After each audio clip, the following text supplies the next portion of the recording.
In a tense classroom at Jiangcheng No. 2 High School, a chalkboard announces just 1 day left until the unified exam. The class teacher, Chen Fan, gives final instructions. He tells students taking the liberal arts exam to prepare the IR stationery and gives a more serious reminder to those taking the martial arts exam to prepare the IR combat gear and weapons. Teacher Chen Fan then warns about the deadly risk of the martial arts college entrance exam. He strongly advises any student with an awakened ability below D level not to take it. From his seat, a student named Xu Jingming smirks, feeling the teacher's warning is directed at him. He thinks to himself that he has transmigrated into this world, called Blue Star. It is technologically similar to his old one, but it is also inhabited by ferocious, bloodthirsty beasts. To counter this, some humans have awakened superpowers. In this world, people can awaken various abilities at age 16, which are rated on a scale from F to S. However, the majority of people only awaken skills between F and D.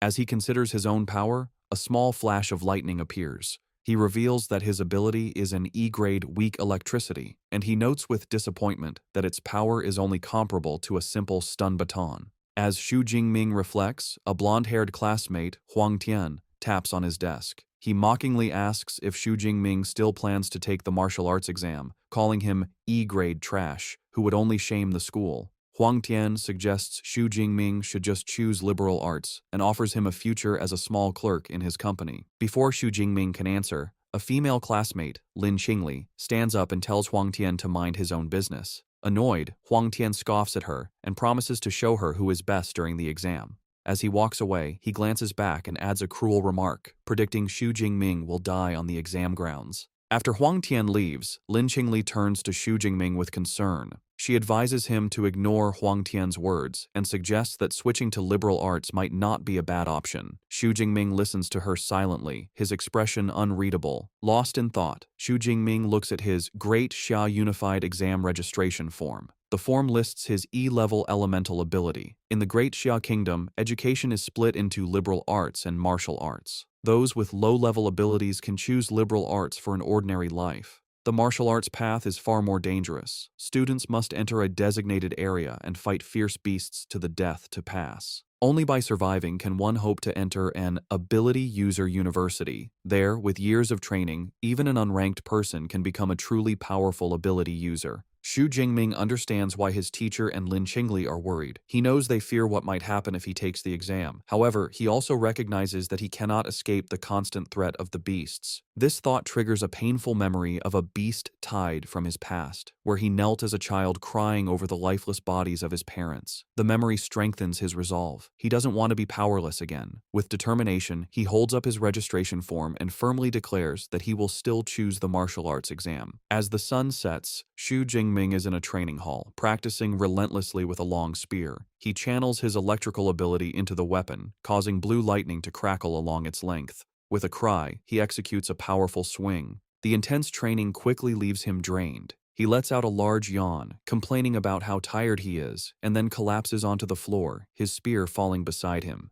Lying on the ground, Xu Jingming thinks about his training. He has been practicing with the spear for 2.5 years. Despite his efforts, his proficiency is still at a beginner level. He bought a spear technique called Lightning Gale Break for 300,000, which he believes makes him a little stronger than other ordinary E-class awakened ones. As he lies there, a grim thought crosses his mind. He knows the death rate for students below D class in the exam is increasing every year. This thought strengthens his resolve. To get into an awakened university, he must be prepared to fight with everything he has. He pushes himself up and approaches a machine, clenching his fist. As his hand nears the machine's panel, a blue holographic interface suddenly materializes, displaying "System Activating." Xu Jingming's eyes widen in shock as he tries to comprehend what is happening. The system's activation finishes, and a new message asks if he wants to claim the newbie gift package. Still on the floor, he realizes this could be the legendary cheat system for transmigrators. His shock turns into excitement. A wide grin spreads across his face as he wonders what the gift package contains. The system immediately reveals the contents: an S-rank super ability and 200 ability points. He is momentarily speechless. An S-rank ability is exceedingly rare. In a major country like Xiahua, a person with one is instantly recruited by top universities and cultivated into a powerhouse. Xu Jingming is stunned by his unbelievable fortune. The revelation fills him with hope. He realizes that even though he was born as E-rank trash, this system gives him a chance to change his destiny. With a determined grin, he reaches out his hand, crackling with his old, weak electricity, and says, "Claim," accepting the gift without hesitation. Immediately, 3 system windows appear. The newbie gift package is claimed, 200 ability points are credited, and the system begins distributing his new S-rank ability, Purple Cloud, Thunder, God's Lightning. The power surges directly into his heart. The process is incredibly painful. An immense power erupts from within him as violent purple lightning surges through his body, tearing his shirt. A progress bar appears, slowly climbing as the energy explodes outwards, shattering the interior of the room. The blast is so powerful it blows out the apartment window. The commotion is noticed on the street below. A woman points up at the strange energy, and her child asks what is happening. A young man frantically makes a phone call, urging someone to call the fire department for the Shu family's child. Inside, Xu Jingming writhes in agony as the integration continues past 50%. On the streets, people look up as the sky turns dark and ominous. Above the apartment, a colossal dragon formed of crackling blue lightning materializes. The event attracts powerful individuals. A man in a high-rise wonders if a powerful beast is invading. Elsewhere, a military commander orders Jiang Cheng's 3rd Legion to high alert. Back at the apartment, the lightning dragon swirls in the sky before diving back down, funneling its immense energy into Xu Jingming's body. Xu Jingming lets out a final scream as the system's progress bar jumps to 100%. The light and pain fade, replaced by a simple message, "Ability transformation complete." The overwhelming energy subsides, leaving Xu Jingming in his devastated training room. He slowly clenches his fist, feeling the immense power he now commands. Potent blue and purple electricity crackles around his hand. A confident grin spreads across his face. He recognizes this S-rank ability is on a completely different level. He thinks his old ability was like an electric baton, but this new power feels strong enough to shatter a person with one strike. His excitement is lessened as he sees the destruction. The windows are shattered and the walls are cracked. He thinks the commotion was a bit too large and feels relieved he managed to control some of the energy. He then remembers the other part of his reward, 200 ability points. He wonders aloud what they are for as he touches the system interface. The system explains that ability points are obtained by killing fierce beasts and can be used to increase his levels and skills. A mischievous grin returns to his face. He expresses his delight at the simple cheat system and tells it to open the system panel. A detailed status screen appears, displaying his new profile, his name, his level as an unranked awakened, his new S-rank ability, Purple Heaven Divine Thunder, and his 200 available ability points. With the unified exam just 1 day away, Xu Jingming's eyes glow. He knows he must use these 200 points wisely to maximize his combat power. Lightning crackles around his hand as he tells the system to allocate the points for him.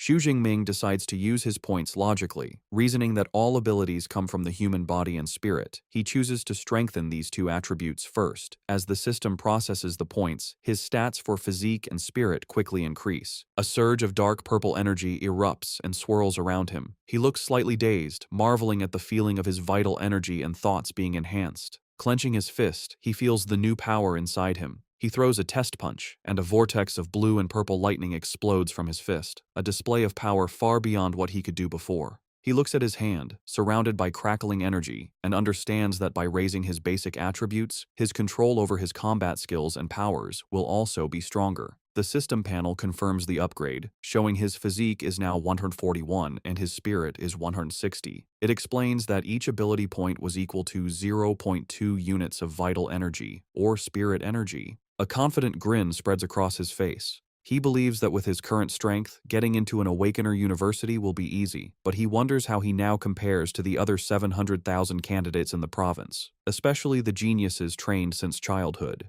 Deciding to find out, he kicks his spear up from the rubble on the floor. As he catches it and slings it over his shoulder, he resolves to go to the martial arts hall to test his new power levels. As he prepares to leave, his apartment door is suddenly kicked open. A team of 3 firefighters bursts in, ready to fight a fire, leaving Xu Jingming stunned. The lead firefighter, looking confused by the lack of a fire, explains they received a call about a fire at this location. Standing in the wrecked room, Xu Jingming calmly explains that the commotion was caused by his ability training, and that everything is now fine. The lead firefighter accepts the explanation, knowing that incidents with awakened individuals are common. He radios his team to fall back. As he leaves, he looks back at Xu Jingming with admiration, thinking how formidable the younger generation is to cause such a commotion just by practicing. Shortly after, the fire truck drives away. As Xu Jingming, now in his school uniform and carrying his spear, walks down the street, a neighbor he calls Uncle Yang asks if he is okay after the fire. Xu Jingming reassures him everything is under control. Noticing the spear, the neighbor praises him for being so diligent, practicing even with the exam the next day. The story then explains that martial arts halls are important in this world. To advance, an awakened person must train their physique and spirit. The halls provide training grounds, which are essential since not every family can afford a private training room. The two most famous martial arts hall chains are Thunder and Brutal Bear. Xu Jingming arrives at the Thunder Martial Arts Hall. The narration explains that the Brutal Bear Hall is expensive, mainly for students from rich families. The Thunder Hall, however, is free for all high school students, making it very popular. Inside the busy hall, Xu Jingming sees a familiar face in a group of students. The girl, with long black hair and red eyes, is Tang Qi, his cousin. He approaches her and asks why she is at the Thunder Hall. Surprised to see him, Tang Qi replies that she just came with a friend. Xu Jingming politely excuses himself, telling Tang Qi and her friends to continue their visit while he heads to the training room. As he walks away, Tang Qi watches him, thinking he seems a bit different. Her cheerful friend, Xiaoya, is immediately taken by Xu Jingming's appearance, calling him handsome and asking Tang Qi who he is. Tang Qi explains he is her cousin, Xu Jingming, also a third-year student taking the martial arts exam tomorrow. Xiaoya swoons, saying he would make a great boyfriend. A male friend teases her for falling in love, and she enthusiastically agrees. Hearing this, Tang Qi decides to bring her friend back to reality. She reveals that Xu Jingming's awakened ability is only E rank. The news shatters Xiaoya's fantasy, and she cries out what a pity it is. The male friend smirks, commenting that it's commendable for someone with an E-rank ability to take the martial arts exam. Tang Qi, however, looks worried, saying courage is meaningless when the risk is so high. Changing the subject, Tang Qi reminds the group they are there to visit the hall. Xiaoya agrees, mentioning she's spent all of high school at the expensive Brutal Bear Hall and suggests relaxing before the big exam is a good idea. Meanwhile, Xu Jingming finds an empty training room. He stands before a large, round target with his spear. As he grips it, he notices it feels much lighter. He realizes the spear hasn't changed. His own body has become much stronger. He considers that this old weapon might not be suitable anymore, but with the exam tomorrow, there's no time to find a new one. He decides to first test his peak physical strength without his lightning ability. He takes a deep breath, tightens his grip, and thrusts the spear forward. The weapon slams into the center of the target with incredible force. The strike leaves a spiderweb of cracks in the advanced training target. A digital display above it flashes the number 321. The room's equipment is made from a special memory metal, allowing it to automatically repair itself. Xu Jingming is astonished. His pure physical strength has doubled. He knows the strongest output for a normal, unranked awakened is only around 100 calories, making his base strength exceptional. Satisfied, he decides to try his new S-rank ability. His eyes glow blue as he prepares to channel the purple heaven's divine thunder. Arcs of purple and blue lightning crackle around his body. With a powerful leap, he brings his spear down on the target, creating a massive explosion of electrical energy. He looks up at the new reading, an incredible 3,021 calories. Xu Jingming is thrilled by how powerful his S-rank ability is. The standard for a first-tier awakened is only 1,000 calories. The fact that he, still unranked, can unleash an attack comparable to a mid-tier first-tier awakened shows his new potential. But he isn't done. With lightning still crackling around him, he declares that this is not his limit. He decides to use his true killer move, a technique stacking his enhanced strength, his ability, and his combat skills into one strike. He channels all his energy into the spear, which becomes covered in intense purple lightning. He swings the spear in a wide arc. As the spearhead nears the target, the lightning condenses into a single, bright sphere of power. With a fierce cry of "Break!" he unleashes the attack. The spear connects, resulting in a massive explosion of purple energy that completely engulfs the target. The force of the attack sends a shockwave through the entire martial arts hall. In the main stadium, students are shaken, with one crying out, wondering if it was an earthquake. On the training room floor, Tang Qi, Xiaoya, and their friends are thrown off balance. The male friend recognizes the powerful energy fluctuations, stating they are on the level of a true awakener. They wonder if a new Awakener-level high school student has just appeared since all the known ones train at the other hall. Driven by curiosity, Tangchi says they should go see. The group follows the trail of energy down the corridor. As they turn a corner, they come face to face with Xu Jingming, who is leaving the area with his spearhead now wrapped in a cloth. Tangchi calls out to him, surprised to see him there. Xu Jingming calmly says he is heading home to prepare for the exam, giving no hint of the power he just used. His friend wishes him luck but dismissively tells the group to forget him, pointing to the training room Xu Jingming just left, saying the energy came from there. The group approaches the door. Peeking inside, they see a scene of total devastation. The advanced memory metal target has been completely destroyed, and the reinforced wall behind it is a massive crater of rubble. The entire room is a wreck. Tangchi, Xiaoya, and the others can only stare in pure shock, unable to comprehend the level of destructive power that was just unleashed in a high school training room. Staring at the destruction, Xiaoya exclaims that even the advanced memory metal was blasted through, which would require an incredibly intense attack. She wonders if any high school student in their city of Jiangcheng is actually that powerful. The brown-haired male friend dismisses the idea. Touching the crater's edge, he says the residual energy feels too violent for a high school student. He theorizes it was a powerful second-order ability user who mistakenly entered the student-level floor. Another friend agrees, adding that even a genius from the provincial capital couldn't do this, making it impossible for such a person to be in their small city. Xiaoya, however, suggests a different theory. She points out that the only person they saw nearby was Xu Jingming and excitedly suggests he might be a hidden super genius. Her friends ridicule the idea, with one asking if she's been reading too many novels. The other points out that Xu Jingming is a known E-class user who would be lucky to have an attack strength of 300.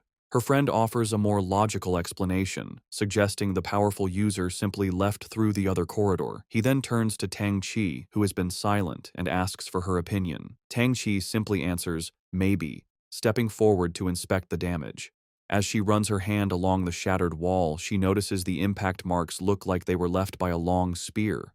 The image of her cousin with his spear flashes in her mind.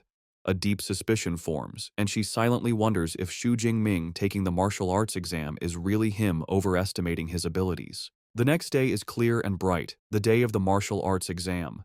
Dozens of buses arrive at a massive, fortified venue, dropping off students armed with various weapons. Among them is Xu Jingming, walking with a calm and confident stride, his spear on his shoulder. The students gather by a tall fence, looking into the exam grounds with a mix of awe and terror. One student complains nervously, recalling that past exams had much weaker beasts. The consensus is that this year's exam will be incredibly difficult. As the students share their fears, an arrogant voice cuts through the crowd. A long-haired young man with a large sword scoffs at their cowardice. He declares that anyone who can't deal with a unicorn rhinoceros is useless, leaving the other students speechless. Nearby, Xu Jingming's best friend, Liu Ji, asks who the arrogant guy is. Xu Jingming identifies him as Zhou Mingyang. Liu Ji explains that Zhou Mingyang is a well-known genius with a B-class ability who has already advanced to become a first-order ability user, a rare feat for a high school student. Xu Jingming looks at the prodigy with a confident smile and a competitive glint in his eye, silently wondering who is stronger. Suddenly, a loud voice calls for the candidate's attention. A stern-looking man with a scar, dressed in a military-style uniform, introduces himself as Wang Haiyang, the chief commander of the exam. He says that before the exam begins, he will review the important precautions. Standing on a military vehicle, Commander Wang Haiyang announces the exam will last 12 hours, from 9 a.m. to 9 p.m. He gestures to the vast, ruined town that serves as the exam venue. He explains that it is divided into 4 zones: outer, central, inner, and core. Students earn points by killing beasts, with the score increasing based on the beast's rank and strength. The commander's expression turns grave as he gives his final warning. He says the core area is like a bonus question, meant only for the top students. He urges everyone to act according to their abilities and not foolishly risk their lives for a higher score. Listening to the commander, Xu Jingming reflects on his own abilities. Before his power-up, he would have been limited to the outer area, but now, filled with power and ambition, he is determined to charge deep into the inner circle, and perhaps even challenge the core area. An announcement is made for students to get their exam supplies. Xu Jingming and his friend approach their teacher, Chen Fan, who is handing out tactical backpacks. Xu Jingming receives his pack, which contains a smartwatch for tracking points, a backpack with energy bars, a drink, and a medical kit, and a safety ball that can create a high-voltage grid to ward off beasts. As teacher Chen Fan hands Xu Jingming his supplies, he offers one last piece of advice. He reminds Xu Jingming that his life is more important than anything, even if using the safety ball ends the exam early. Xu Jingming respectfully thanks his teacher. Just then, a familiar voice calls his name. He turns to see his classmate, Lin Qingli, running towards him. She kindly offers him a spot on her team. With her is their class president, Liu Qin, a C-class user who says he will protect Xu Jingming in the exam hall. However, another student objects, arguing that the exam is a serious competition. He complains that taking on an E-rank student like Xu Jingming will hurt their chances of getting a high score. Another teammate angrily agrees, accusing Liu Qin of changing their plan. The two objectors make it clear they don't want to be saddled with a burden. The insults infuriate Xu Jingming's friend, Liu Ji, but Xu Jingming calmly holds him back. With a polite smile, Xu Jingming declines the offer. He tells Liu Qin and Lin Qingli that he appreciates their kindness, but plans to go in alone. A concerned Lin Qingli reluctantly accepts his decision, urging him to be careful. The student who had complained smirks and suggests they go find the powerful Huang Tian to team up with instead, letting out a mocking laugh as they walk away. Xu Jingming watches them go with a confident smirk of his own, thinking that he is more than capable of getting a high score by himself. An announcement rings out, declaring the official start of the exam. A fleet of drones swarms into the sky, ready to live broadcast the event. The massive gates open, and a flood of students charges into the ruined city, shouting their goals. Among the crowd are Tang Qi and her friends, a determined-looking girl with a large sword, and the top contender, Zhou Mingyang, who uses his wind ability to leap ahead of the pack. In contrast, Xu Jingming remains calm. He takes a single step, then breaks into a steady run, his spear in hand, thinking that the exam has finally arrived and he is ready. As he runs, he taps his smartwatch. A holographic screen confirms his identity and displays the real-time rankings. The top 3 spots are already filled, with Zhou Mingyang in first place with 7 points, followed by 2 other students. Xu Jingming looks at the leaderboard with a confident smirk. He notes that Zhou Mingyang has already started killing beasts, but the early lead only fuels his own competitive spirit. While others fight in the outer sections, Xu Jingming decides on a bolder strategy. He resolves to waste no time and head straight for the high-risk, high-reward core area. As he moves deeper into the ruined city, he suddenly stops. Ahead, he discovers a gruesome scene: the lifeless body of another student in a pool of blood. Beside the body is an unused green safety ball, showing how fast the attack must have been. Xu Jingming is disturbed by the sight. He realizes the student didn't even have a chance to activate his last defense. The grim reality of the exam hits him, and he understands the weight behind his teacher's and the commander's warnings. He thinks that if he hadn't received his S-class ability yesterday, he could have easily ended up in the same state. Steeling his resolve, he accepts the brutal nature of the exam. He kneels beside the fallen student and uses the boy's smartwatch to call for the body to be retrieved. He reflects that opportunities always come with risks. Suddenly, he hears a noise nearby. From the shadows of a ruined building, a large clawed paw silently appears. A moment later, a ferocious shadow cat with glowing purple eyes emerges. Xu Jingming instantly realizes the horrifying truth. The beasts had left the dead student as bait. It's a trap, and the beast lunges towards him. Despite the shadow cat's terrifying lunge, Xu Jingming remains perfectly calm. The beast growls menacingly as it pounces with incredible speed, its shadowy claws extended. But Xu Jingming is even faster. With a fluid, casual movement, he sidesteps the attack, letting the beast fly past him. The shadow cat lands gracefully, its glowing purple eyes locked on its prey. Its reputation is well earned. With an agile body, sharp claws, and a bite force of over 1,000 kilograms, it is a deserved newbie killer. It lets out a ferocious roar, trying to intimidate Xu Jingming. As he faces the beast, Xu Jingming thinks about what makes these creatures so dangerous. He knows fierce beasts have a special, terrifying aura that can paralyze their prey with fear. He's heard that most awakened people, when facing a fierce beast for the first time, become helpless under this pressure, unable to use even 30% of their strength as they wait to be killed. He thinks about how wealthy families hire bodyguards to take their children into the wilderness, to get them used to this aura from a young age, a privilege he never had. Knowing this is his first true battle against a fierce beast, he readies his spear as the shadow cat lunges at him again. The beast closes the distance instantly, its mouth wide open, but Xu Jingming stands his ground, completely unaffected. Arcs of purple lightning crackle along his spear as he channels his power. In a single, swift motion, he thrusts the spear forward, the lightning-infused tip piercing through the shadow cat's head and killing it instantly. He looks down at the dead creature with a thoughtful expression. He realizes the beast's intimidating aura had no effect on him. A moment later, a blue holographic window appears from his smartwatch, confirming the kill. Killed one unranked fierce beast, a shadow cat. Ability points, +3.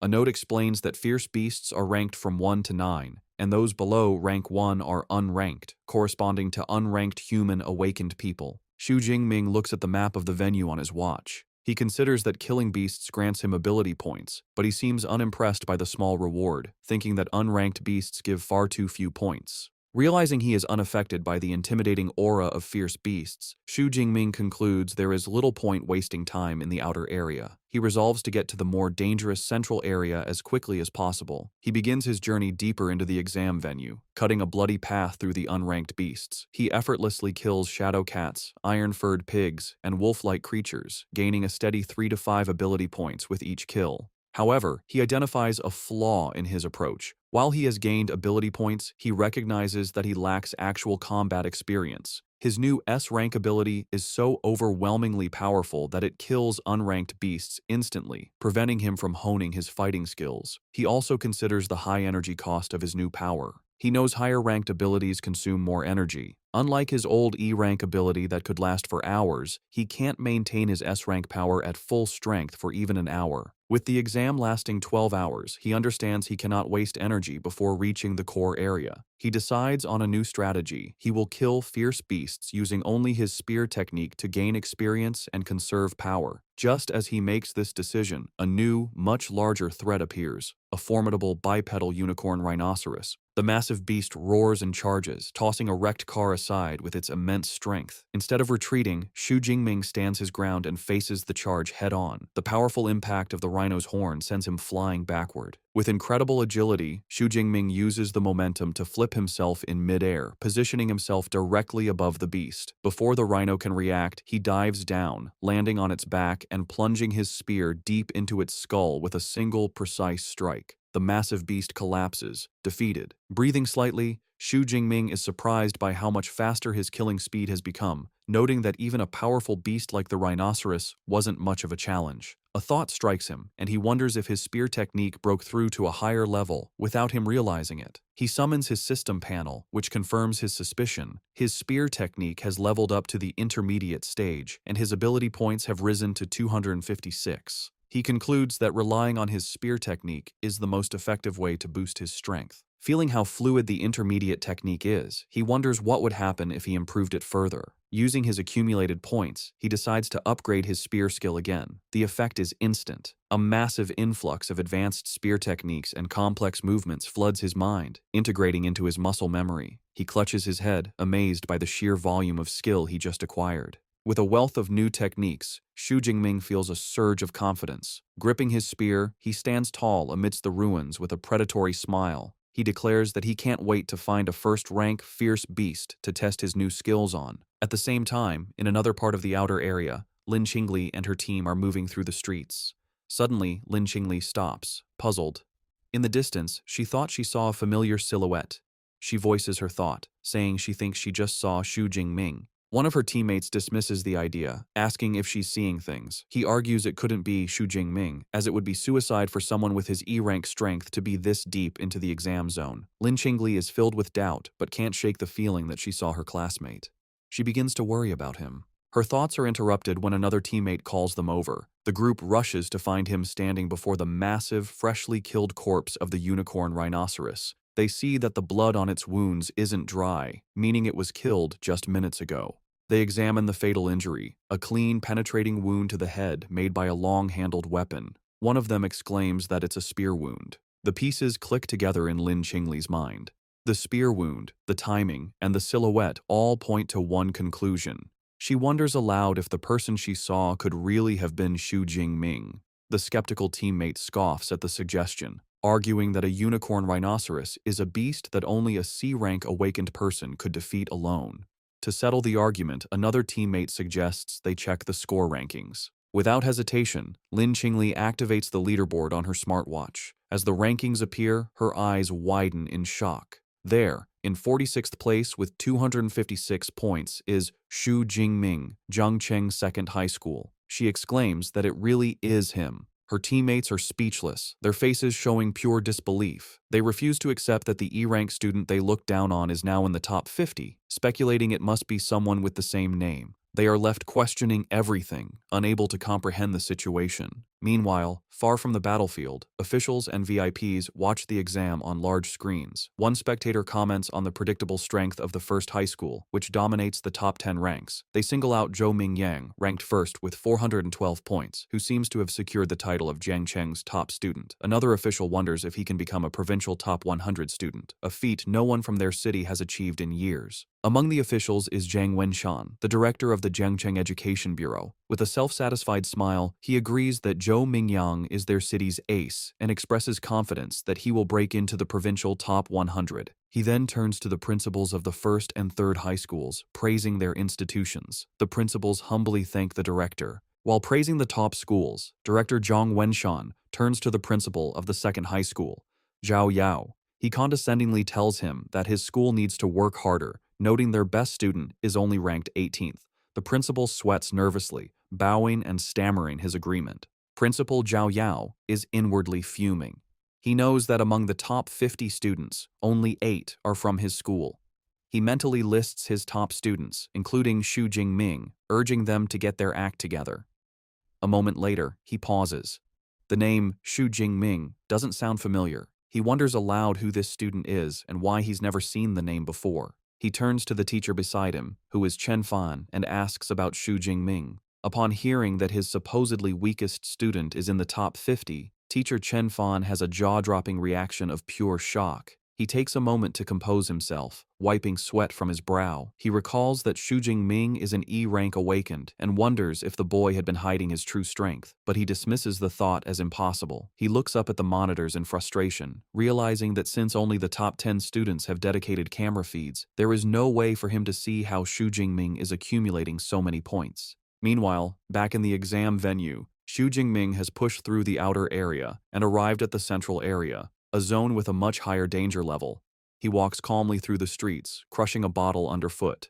Taking a moment to eat an energy bar, he observes that the number of fierce beasts has decreased. He knows this is because ranked beasts have developed intelligence and a sense of territory, making them more difficult opponents. Suddenly, his sharp senses pick something up. His eyes narrow as he announces that his target has arrived. An instant later, a powerful striped beast bursts through a pile of wrecked cars. The creature is a first-rank fierce beast, an arm-blade tiger named for the sharp, blade-like bones on its forelimbs. Xu Jingming stands his ground, unfazed. He remarks on his good luck, pleased to have encountered a first-rank beast so soon. With a confident and eager expression, he readies his spear, declaring that this powerful opponent is the perfect test for his newly upgraded spear technique. The arm-blade tiger lets out a ferocious roar and lunges, its powerful claws ready to attack.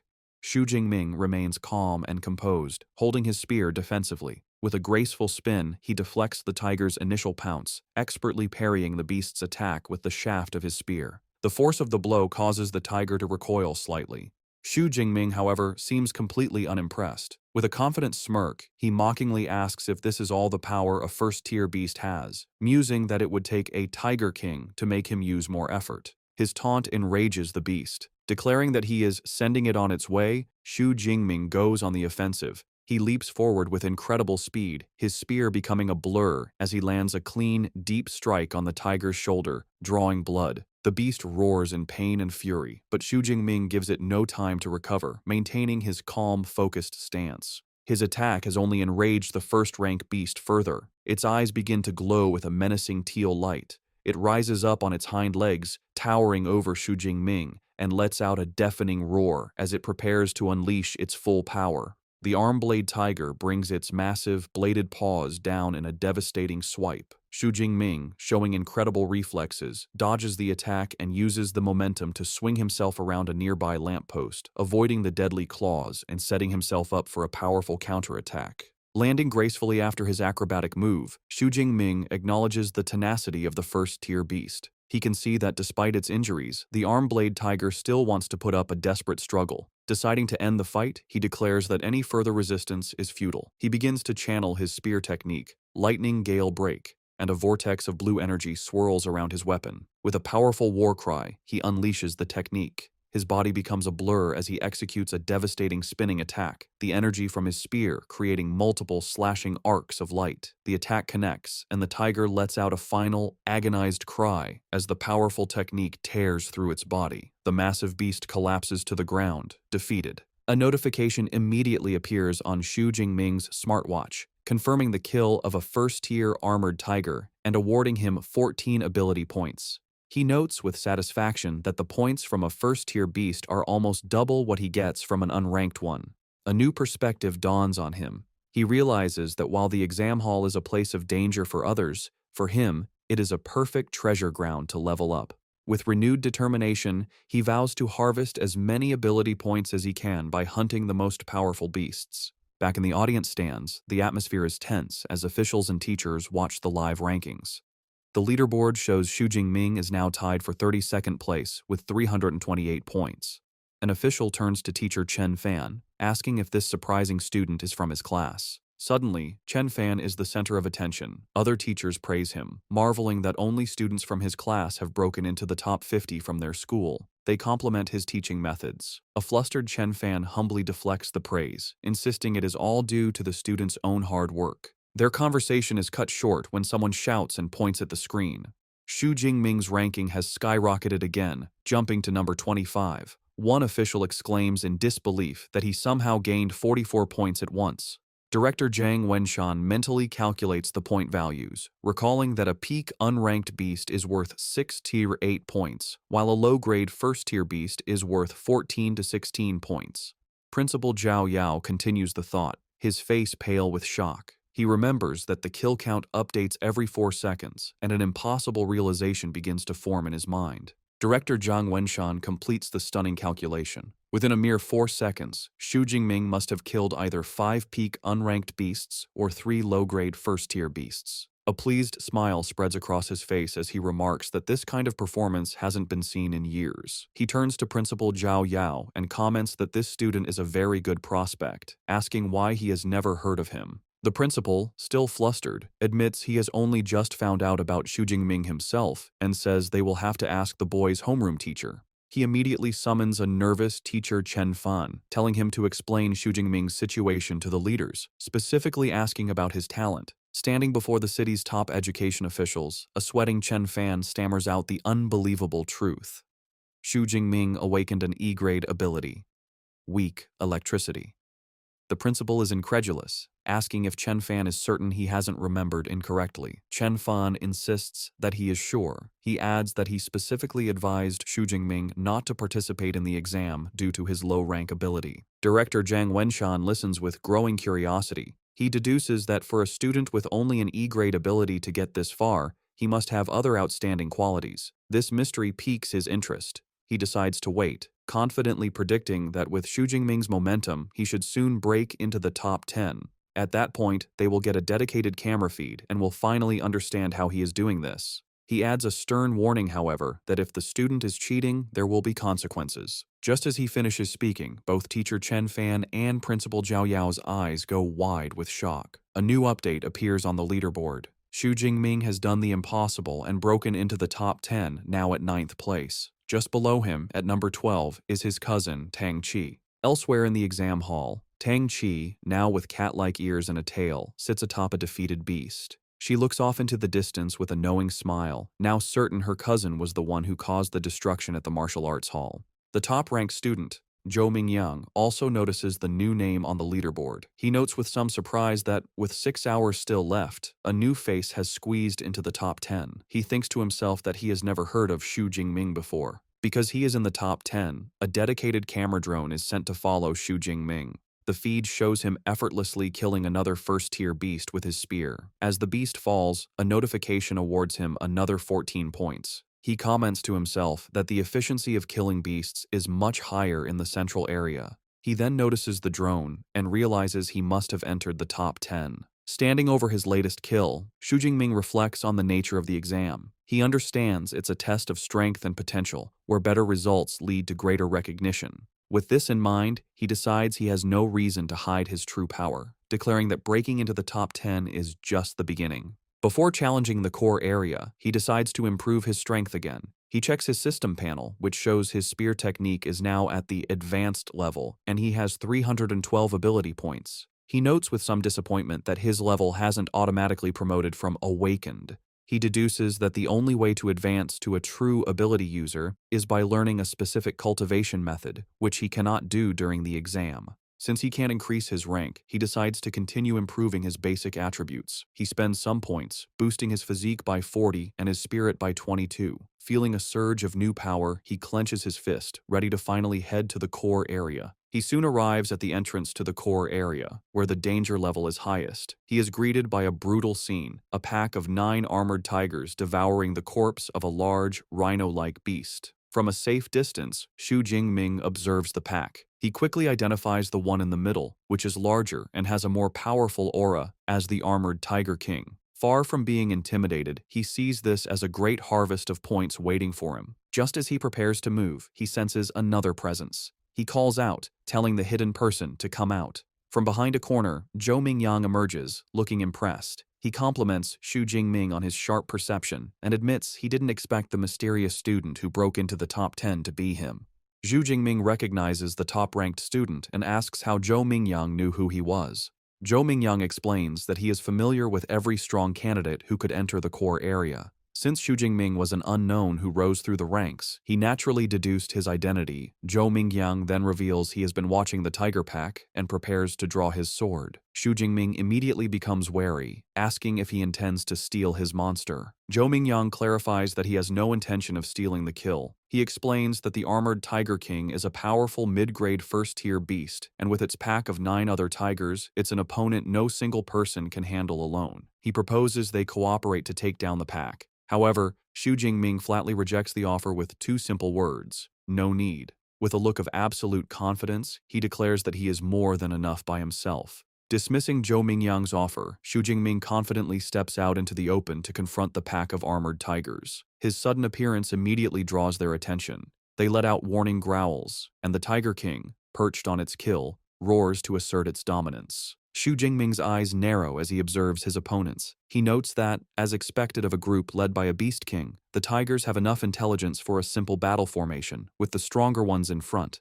The pack growls menacingly, preparing to attack as one. One of the tigers breaks from the pack and charges, roaring as it lunges at him. From his hiding spot, Zhou Mingyang watches with a mix of disbelief and intrigue. He decides to observe the encounter, curious to see if Xu Jingming is just marching to his death or if he has some special skill to back up his incredible confidence. Facing the charging beast, Xu Jingming remains perfectly still, a calm aura around him as he prepares his spear. In a blur of motion, he begins to spin the weapon with blinding speed, the shaft becoming a near-invisible circle as he gathers energy for his attack. He unleashes a devastatingly wide spinning sweep, sending a massive arc of force tearing through the air towards the attacking beasts. The attack connects with overwhelming power. In a single, brutal motion, his spinning spear cuts through several of the tigers at once, sending a spray of blood across the street. System notifications instantly pop up, confirming his kills and awarding ability points. The lifeless bodies of the tigers collapse onto the blood-soaked pavement, the initial wave of the pack annihilated by his single, powerful strike. The armored Tiger King is enraged by the slaughter of its pack. Xu Jingming, however, looks at the carnage with a hint of dissatisfaction. He remarks that it's a pity his physical strength is still lacking, as he was unable to kill all the tigers in one blow. The remaining tigers, led by their enraged king, surround him, ready to avenge their fallen pack members. The Tiger King unleashes a deafening roar, a powerful sonic attack meant to disorient its opponent. The force of the roar is so immense that it shatters the windows of nearby buildings, creating a rain of glass. Even Zhou Mingyang, watching from a safe distance, is affected by the sonic blast, clutching his head in pain. Xu Jingming, however, stands firm amidst the shattering glass, completely unfazed. He recognizes the Tiger King's attempt to intimidate him. With a defiant look, he declares that while the beast might scare others, it can't scare him. As the remaining tigers lunge at him from all sides, Xu Jingming meets their charge with fluid grace and deadly precision. He parries one tiger's attack, then uses the beast's own body as a springboard to launch himself into the air, avoiding the snapping jaws of another. The Tiger King, seeing an opening, charges forward, but Xu Jingming is ready. Still airborne, he positions himself for a decisive strike. With a powerful overhead swing, he brings his spear down directly onto the Tiger King's head, the immense force cleaving through the beast's skull and killing it instantly. He lands gracefully as a system notification confirms the kill of an upper-rank first-order arm-blade tiger, awarding him a massive 20 ability points. Watching from his hiding spot, Zhou Mingyang is utterly dumbfounded. Sweating and wide-eyed, he can't believe what he just witnessed. He mutters to himself that there's no way one person could have taken care of the entire pack, wondering what kind of monster Xu Jingming truly is. Xu Jingming, on the other hand, is ecstatic. He marvels at the huge harvest of ability points he earned from the Tiger Pack. He excitedly wonders how many points he can accumulate before the 12-hour exam is over. Knowing that more points mean more power, he decides to hurry and find the next group of beasts to hunt. Before he can leave, Zhou Mingyang runs out from his hiding spot, demanding to know how Xu Jingming managed to crush the tigers with just a long spear. He asks if his ability is a reinforcement type, which would explain his incredible physical prowess. Without stopping, Xu Jingming simply leaps away, calling back that he is a lightning type. Zhou Mingyang is left fuming, not believing the answer. He clenches his fist in frustration, thinking Xu Jingming is being dismissive. A moment later, he realizes that with so many new kills, Xu Jingming's score is likely to catch up to his. He quickly checks the leaderboard on his smartwatch. To his absolute horror, he sees that Xu Jingming has not just caught up, but completely surpassed him. The leaderboard now shows Xu Jingming in first place with 1,122 points, while he has been pushed down to second with 985. The realization leaves him screaming in frustration. Back in the audience stands, the officials are erupting with excitement. Director Zhang Wenshan stands up and declares that Xu Jingming's high-level spearmanship confirms he is a genuine genius. He claps a beaming Principal Zhao Yao on the shoulder, announcing that with Xu Jingming representing them, Zhang Cheng can definitely get into the provincial top 100. He promises a commendation for the second high school after the exam, much to the principal's tearful delight. Principal Zhao Yao is overcome with emotion, thinking what a huge surprise Xu Jingming has been, finally giving his school its day to shine. 3 hours later, in the core zone, Zhou Mingyang walks through the streets, looking utterly confused. He wonders aloud where all the fierce beasts have gone. A voice from behind him suggests that he'll have to ask the #1 ranked student. He turns to see his cousin Tang Qi, along with other top-ranked students Wu Hao and Meng Di. Tang Qi points to the empty streets, explaining that Xu Jingming has already killed all the beasts. She says that because they couldn't find any beasts to fight, they had to team up. Zhou Mingyang is left stunned, finding it impossible to believe one person could have cleared out the entire core zone. Tang Qi tells Zhou Mingyang that she can tell he hasn't been a ranked ability user for very long. To prove her point, she tells him to look at her cousin's current score. She activates her smartwatch, and the leaderboard appears. Zhou Mingyang's eyes go wide in disbelief as he sees the astronomical number next to Xu Jingming's name. 35 points, more than triple his own score. He can only stammer in shock. Tang Qi calmly explains the math. Subtracting the roughly 700 points Xu Jingming got in the central zone, he still earned over 2,500 points, meaning he must have single-handedly killed almost 200 fierce beasts in the core zone alone. A bead of sweat rolls down Zhou Mingyang's face as he realizes the truth. It wasn't that Xu Jingming was afraid of someone stealing his kills. He had planned to monopolize the entire core zone from the beginning. Wu Hao explains their current situation. With only a few hours left, the remaining top students have formed a team. Their plan is to brave the innermost core zone, a place they know is filled with upper-rank beasts and even a second-order beast king. He acknowledges that going in alone would be a death wish. Meng Di then formally invites Zhou Mingyang to join their team. With no other option, he agrees, shouting, "Count me in." The scene shifts to a quiet, moonlit rooftop. Xu Jingming sits alone atop a massive pile of slain beast corpses, his spear planted beside him. His supplies are completely exhausted, and he knows the exam is nearing its end. But his hunt for power is not over. He decides he must go deeper to get more ability points. Knowing the innermost core zone holds second-order fierce beasts, he resolves to strengthen his power one last time. He pulls up his system panel, revealing he has accumulated a staggering 2413 ability points. With a mischievous grin, he decides to put his points into an upgrade. After channeling the new power, he stands over the corpse of a massive bear-like creature, letting out a breath of relief. He feels confident that with this final boost, he should be able to handle this year's combat exam finale. As the other top students sprint towards the final area, their final sprint begins. Deep within the innermost zone, a terrifying new beast emerges from the ruins. A massive, white-furred, wolf-like creature with glowing red eyes and dangerous red crystals on its back. As the final challenge appears, Xu Jingming arrives on the scene, calm and ready.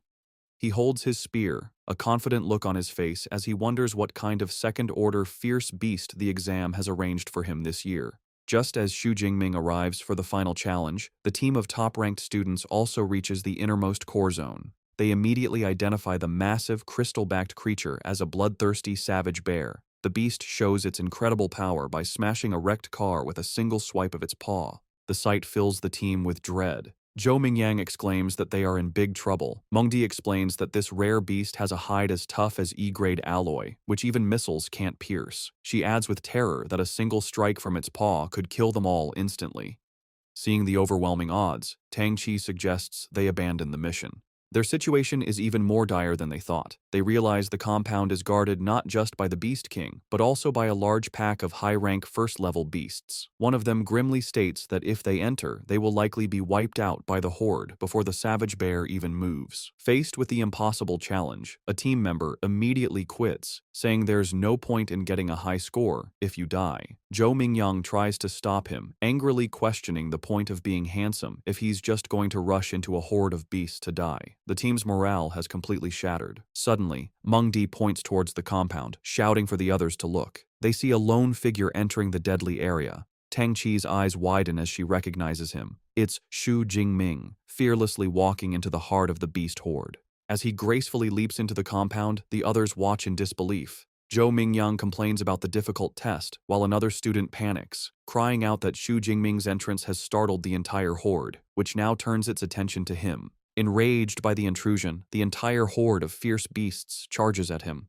Xu Jingming stands his ground in the center of the street, and in an instant, he is completely engulfed by the snarling creatures. Watching from the rooftop, the other students are horrified. Tang Qi worries for her cousin, but Wu Hao remarks that he was too reckless. Tang Qi declares she has to go help him. Meng Di grabs her arm, trying to stop her, and Wu Hao calls her crazy, saying it's a pointless death. Tang Qi desperately insists that Jingming is her cousin, and she can't just watch him die. Before she can act, a massive explosion of purple and blue lightning erupts from the center of the beast horde. The raw power creates a blinding flash, forcing the students on the roof to shield their eyes. Zhou Mingyang stares, wondering aloud if this is the lightning superpower Xu Jingming mentioned earlier. The lightning dissipates, revealing a scene of utter carnage. The entire horde of first-level beasts has been wiped out, their charred bodies scattered around a lone, unharmed figure. Xu Jingming stands in the devastation, purple lightning crackling around him. He acknowledges that his physical strength alone wasn't enough, so he had to use his superpower. A confident smile plays on his lips as he feels the immense power of his S-grade ability.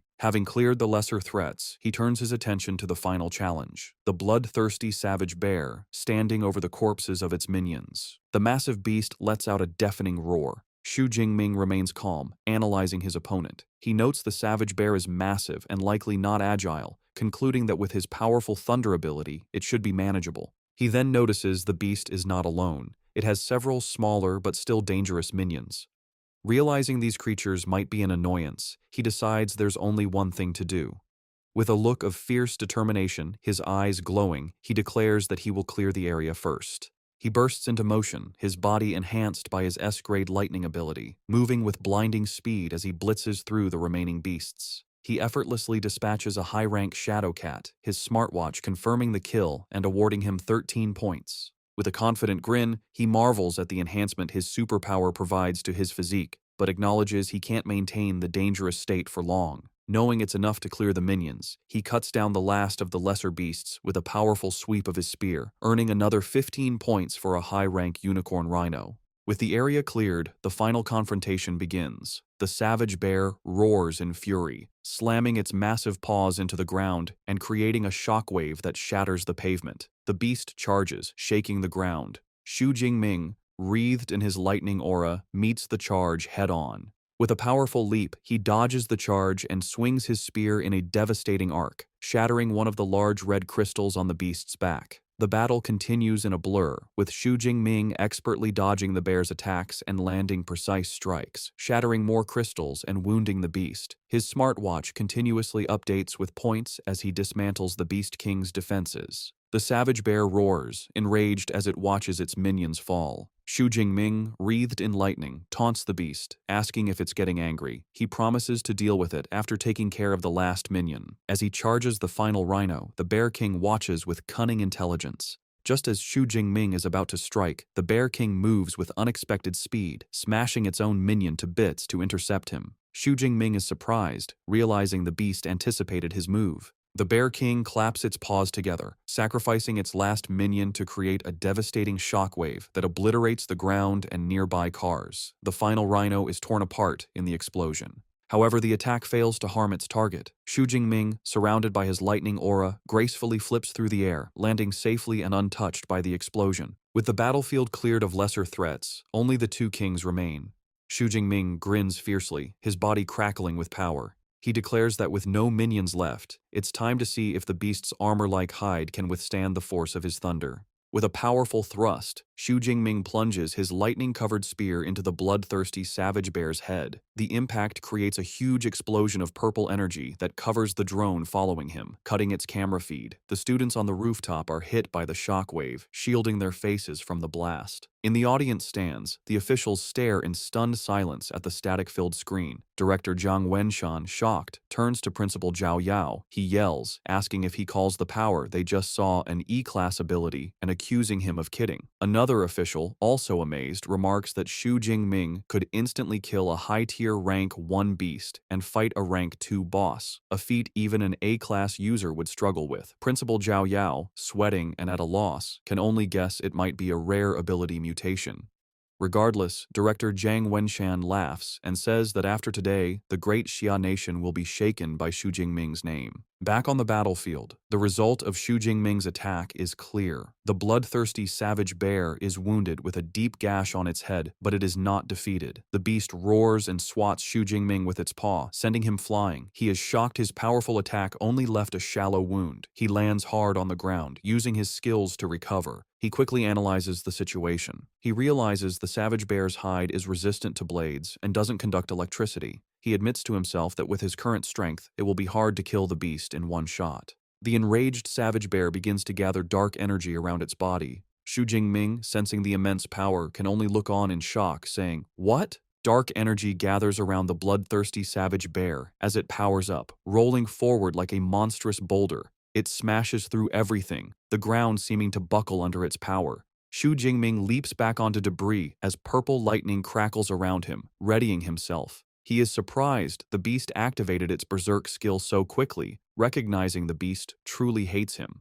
A note explains, berserk is a beast's counter skill, like a human combat technique. The enraged beast, now covered in dark energy, hunches over. It lets out a deafening roar, then charges with greater speed and ferocity. Xu Jingming is impressed, remarking on the astonishing strength of a beast in its berserk state. He knows, however, that the berserk state has a cost. The beast loses its intelligence, acting purely on instinct. He quickly forms a new strategy. He must avoid its attacks and use his superior agility to keep it at a distance. He puts his plan into action, dodging the beast's relentless attacks with incredible speed. He knows he must wait for the perfect chance to temporarily stop it. As the beast lunges, he channels lightning into his spear and thrusts it forward, unleashing a blast of energy that strikes the beast's side. The attack freezes the massive creature for a crucial second, its body shaking from the electric shock. This is the opening he needed. With the beast stunned, Xu Jingming's eyes glow as he prepares his ultimate attack. He raises his hand, gathering a massive amount of purple and blue energy. He calls on the full power of his S-rank ability, shouting, "Nine Heavens Divine Lightning, blast it!" A huge torrent of divine lightning comes down from the sky, slamming into the bloodthirsty savage bear. The beast is engulfed in the blast, its roars drowned out by the crackling energy. When the light fades, the massive beast lies motionless, smoke rising from its charred body. Xu Jingming stands over it, a confident smile on his face as purple lightning dances around his fingertips. He remarks that after half a minute of his purple divine lightning, even the thickest defense couldn't withstand it. However, the battle isn't over. The beast's eye snaps open, glowing with a furious red light. With a final, desperate roar, it lunges, its massive jaws open for a final bite. The electrical power surging through its body causes a temporary paralysis, freezing it just inches from its target. Seeing his chance, Xu Jingming calmly states, "It's time." He gathers all his remaining power into his spear, his eyes glowing. He channels his ultimate technique, saying the words, lightning, gale, break. He unleashes the attack, a massive sphere of lightning that slams into the paralyzed beast's open mouth. The explosion is immense, a vortex of power that tears through the beast from the inside, creating a huge crater in the street. The force of the blast finally brings the mighty second-order beast down for good. Its massive body collapses onto the pavement, defeated. A system notification confirms the kill and awards him plus 124 ability points. Kneeling beside the Beast King, Xu Jingming breathes a sigh of relief, stating the final battle is over. He reflects that to deal with the second-order beast, he upgraded his Lightning Gale technique, and he is pleased with its power. A triumphant smile spreads across his face. He notes that although the battle only lasted 2 minutes, it was the most exhilarating he has ever experienced. He then wonders how many points he will get after clearing out all the beasts in the core area. The exam ends as night falls. Back in the audience stands, the final results are displayed on the main screen, and the crowd roars. In first place is Xu Jingming, with an unbelievable score of 10,835 points. In a distant second is Zhou Mingyang, with 1,103 points, followed by Wu Hao, with 945. The officials are ecstatic. Director Zhang Wenshan, Principal Zhao Yao, and teacher Chen Fan leap to their feet, cheering. They celebrate that Xu Jingming not only broke their city's record, but the entire Jiangnan province record. They call him a genius. They recall last year's provincial champion only scored just over 8,000 points. With his score, they declare Xu Jingming has practically pre-booked this year's champion title. Standing amidst the destruction, Xu Jingming looks at the sky and notes there isn't much time left. He reflects on his accomplishments with a confident smirk. He has killed all the fierce beasts in the inner circle and core area. With time left, he decides to head back to the central area to kill as many remaining beasts as he can. As he walks back, he passes the rooftop where the other top students are gathered. They stare in disbelief. Tang Qi is amazed her cousin killed a Tier 2 Beast King, while Zhou Mingyang is bewildered, wondering why Xu Jingming is going back when he is already in first place. Mingdi correctly guesses he is heading back to the central area. The horrifying realization dawns on her, and she wonders aloud if he is going back to clear out all the remaining beasts. The other students are speechless at his ambition. The reality hits them. Zhou Mingyang realizes that with Xu Jingming's speed, he might actually do it. If they don't leave soon, they might not get a single point in the last hour. He declares their team-up is over and leaves first. The others quickly follow, scrambling to hunt for any remaining beasts. 1 hour later, an official announcement echoes across the exam venue. The 2037 Zhangcheng Martial Arts College entrance examination has concluded. Killing beasts no longer counts, and all candidates are told to return.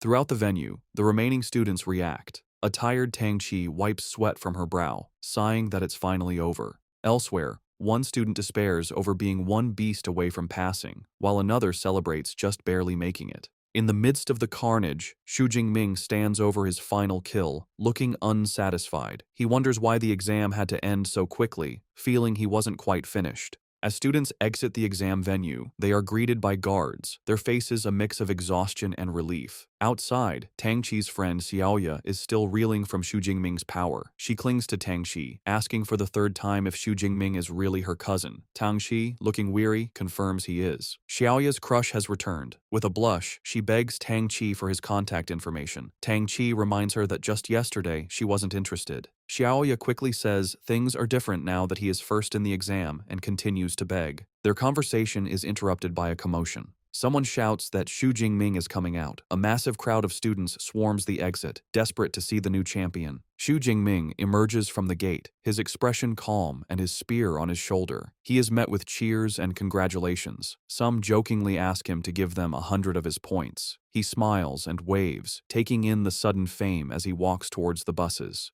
In the crowd, Wu Hao and Zhou Mingyang look on. Wu Hao remarks that Zhou Mingyang should have been the one in that position, but Zhou Mingyang humbly replies he is content with his score, admitting he never knew the second high school could produce such a monster. Before Xu Jingming can get on the bus, he is stopped by Principal Zhao Yao, who congratulates him and introduces him to Director Zhang Wenshan. The director informs Xu Jingming that he wants to give him a ride himself. Xu Jingming looks at the chaotic crowd and realizes it's for the best, knowing the bus ride would be full of questions. He gets into a sleek black car with the officials, which speeds away. Inside the car, Director Zhang asks Xu Jingming which superpower university he wants to attend.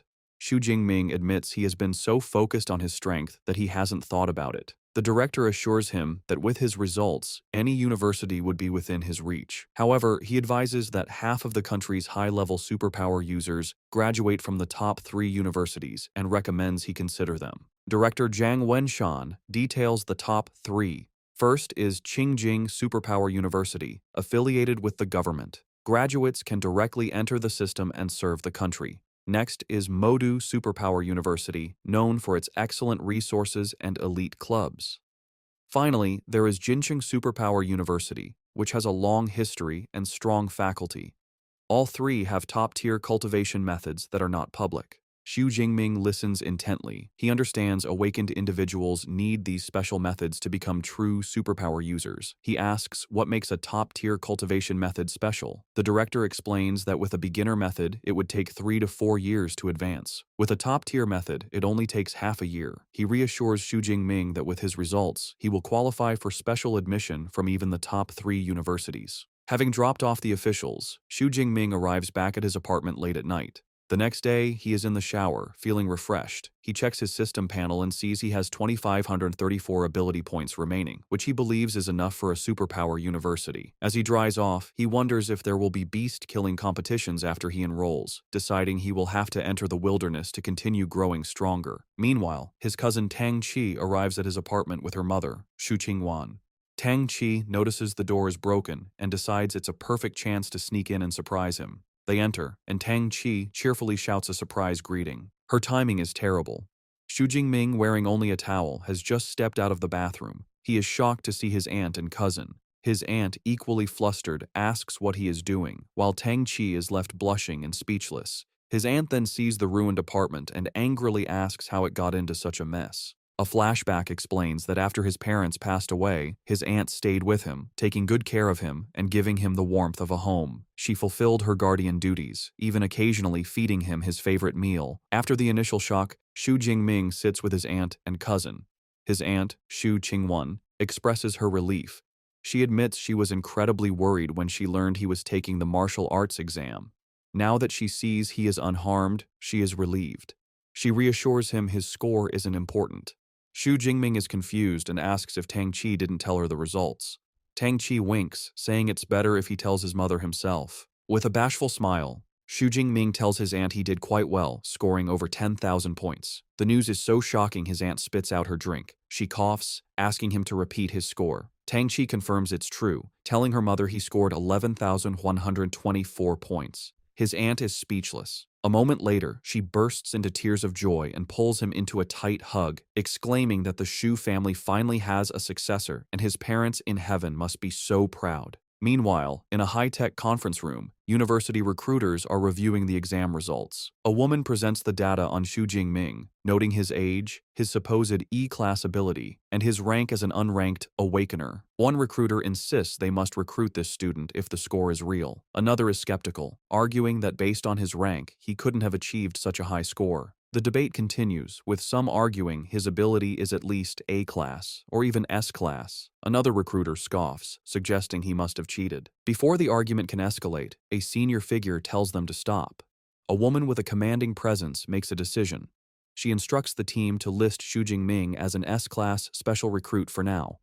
As for whether the score is genuine, she declares she will personally go to Jiangcheng to investigate. The day after the exam, Xu Jingming gets a notification on his phone that the Jiangnan Province martial arts exam rankings are out. He is informed that he placed first in the province with an astonishing score of 11,124 points. A look of surprised delight spreads across his face as he sits down, celebrating his achievement as the top scholar of Jiangnan Province. News of his success quickly spreads online, taking over the hot search topics. The public debates how a dark horse from Jiangcheng could become the provincial top scholar, questioning who Xu Jingming is and if an E-class individual could truly achieve such a score. Skeptics reject the possibility, while others demand to see the exam video for proof. In response to the doubts, an awards ceremony is held where Principal Zhao Yao addresses the media. A female reporter directly asks him to explain the authenticity of Xu Jingming's results. Principal Zhao Yao confidently states that the school's website has uploaded Xu Jingming's exam video, confirming the fairness of the exam. As people watch the video, they are amazed, exclaiming that Xu Jingming pierced a Tier 1 rhinoceros skull with a single shot, showing power stronger than a Tier 1 superhuman. They question how this is possible for someone with an E-class lightning ability. Principal Zhao Yao, beaming, assures everyone the video proves the results are real and praises Xu Jingming as the first student from Jiangcheng to achieve top scholar status. Director Zhao Yao then presents a massive check for 1 million yuan to Xu Jingming, congratulating him. He announces this cash reward, along with superpower training methods, is a gift from the City Education Bureau. Additionally, the city government will provide an equivalent bonus and a luxury villa. Reporters eagerly capture the moment. Meanwhile, a commanding woman with 2 bodyguards stands by a car and remarks that while Jiangcheng released the footage, it doesn't guarantee Xu Jingming didn't use performance-enhancing drugs. She states that the most crucial step is to confirm his superpower level. Back at the ceremony, Director Zhao Yao asks teacher Chen Fan why Xu Jingming, the day's protagonist, has not yet arrived. Teacher Chen Fan smiles, explaining that he just spoke with Xu Jingming, who said he is still training at the martial arts gym. The director laughs, finding it extraordinary that the new top scholar is still training after the exam. With Xu Jingming on his way, the scene shifts to a meeting room where Principal Zhao Yao is nervously serving tea to 3 intimidating figures, whom he addresses as teachers. When one of them casually dismisses the tea, Principal Zhao Yao sweats, thinking about the powerful aura coming from these high-level superhumans, which makes his heart tremble. The 3 individuals are recruiters from the nation's top superpower universities, and the air is tense as their immense spiritual pressures seem ready to clash. The woman with short, grayish-purple hair, Zhang Zhaoyue, the director of admissions for Modu Superpower University, breaks the silence. She coyly asks her rivals who they are targeting. A woman in a light blue dress, Su Yun from Qingjing Superpower University, tells Zhang Zhaoyue not to play dumb. She confidently declares that as long as his results are genuine, Qingjing University will have him. A man with long black hair, Wu Yuan from Jin City Superpower University, scoffs at her claim, stating that Jin City University will recruit him. As sparks of energy crackle between them, Zhang Zhaoyue thinks to herself that recruiting top scholars always involves clashing with other academies. Just as the tension peaks, the door slides open and Xu Jingming enters with his spear over his shoulder. He calmly greets the 3 powerful figures as teachers. His sudden arrival surprises the recruiters. Zhang Zhaoyue observes him with interest, noting his spirit is full and he's still carrying his weapon, a sign he hasn't relaxed his training. More importantly, she is impressed that he did not falter under the combined pressure of 3 high-level superhumans. Principal Zhao Yao formally introduces the recruiters to Xu Jingming, Director Zhang Zhaoyue from Modu University, Director Su Yun from Qingjing University, and Minister Wu Yuan from Jin City University. Director Zhang Zhaoyue speaks first, complimenting him on his stunning combat techniques in the exam video. However, she gets straight to the point, asking why his superpower no longer seems to be the E-class weak electricity, and requests an explanation. Expecting this question, Xu Jingming gives a prepared answer. He calmly explains that before the exam, while training at home, he was struck by natural lightning, and his superpower became much stronger. Wu Yuan and Su Yun immediately conclude that it sounds like a superpower mutation. Zhang Zhaoyu then suggests that Xu Jingming probably doesn't know the true level of his mutated superpower. She has brought a superpower detection instrument with her and invites him to try it. She presents a glowing, circular device and tells him to use his superpower on it. Xu Jingming places his hand on the instrument and unleashes his power. A massive, violent surge of purple and white lightning erupts from him, covering the device. Su Yun is visibly shocked by the sheer force of the lightning. The detection device completes its scan, identifying the superpower as Purple Cloud Divine Thunder. but as it tries to assign a rating, it beeps erratically and cracks appear. In a flash of golden light, the instrument overloads and explodes into pieces. The blast sends arcs of electricity across the room, startling everyone. A shocked Principal Zhao Yao asks what is going on. Wu Yuan and Su Yun, however, look thrilled. They state the situation is confirmed. His power overloaded the small device, which means his ability level must be S-class at the very least. With Xu Jingming's S-class potential confirmed, director Zhang Zhaoyue smiles, thinking they bet on the right person this time. The confirmation immediately sparks a fierce bidding war.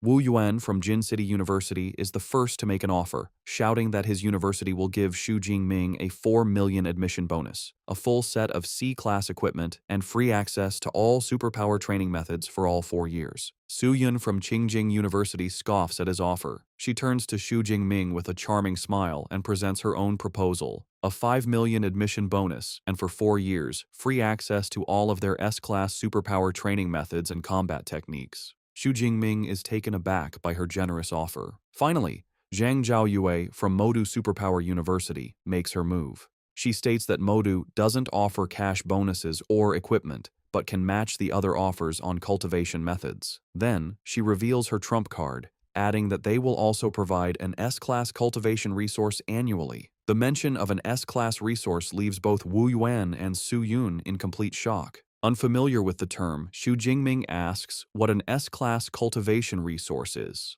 Zhang Zhaoyue explains, asking if he has heard of dragon-type fierce beasts. She says they are creatures with innate power, born at a high level of tier 4 or 5, far surpassing other beasts. She then reveals the stunning details. The S-class resources include the heartblood of an 8th-tier adult dragon-type fierce beast. After consuming this dragon blood, one's body would be greatly enhanced, and their physical strength would become comparable to that of a dragon-type beast. She emphasizes that every S-class resource is on the same level as this. The other recruiters are left speechless. Su Yun admits that even she is tempted, remarking on Modu's wealth.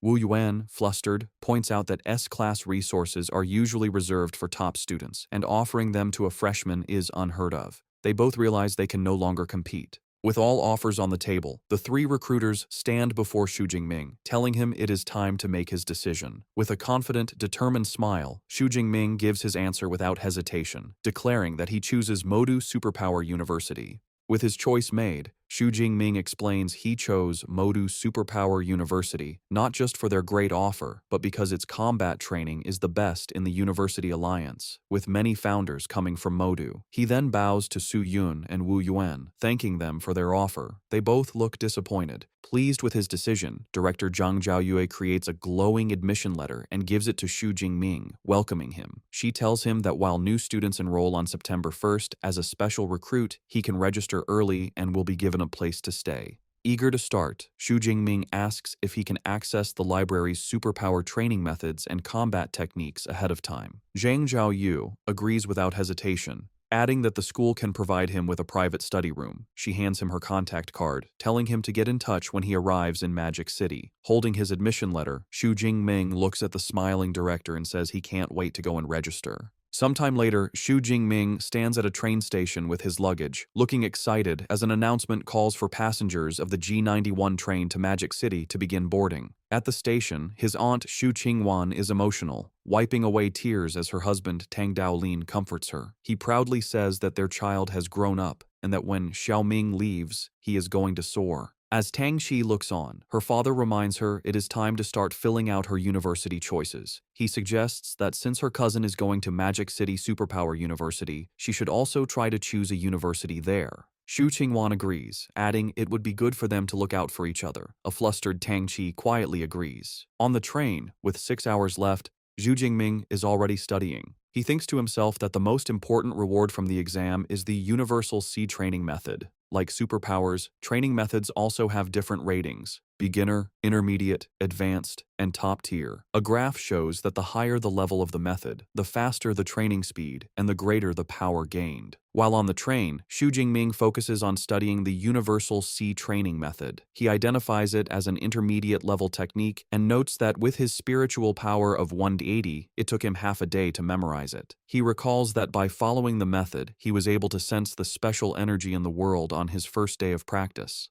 This unlocked a new option on his system panel, showing a plus sign next to his level, meaning he could now advance from an awakened to a superpower user. However, he decides not to level up yet. He remembers the training manual said the higher the level of the training method used for the breakthrough, the greater the benefits. Knowing he will soon have access to top-tier methods at the university, he resolves not to waste this chance by using an intermediate one. Upon arriving in Magic City, Xu Jingming is in awe of the university campus. From the car, he sees the school grounds are several hundred meters wide. He is greeted by Director Zhang Zhaoyue, who pulls up in a red sports car and welcomes him, telling him to get in so she can take him to handle admission procedures. As they drive through the stunning campus, lined with cherry blossom trees, Director Zhang Zhaoyue boasts about its size, explaining it covers 40,000 mu.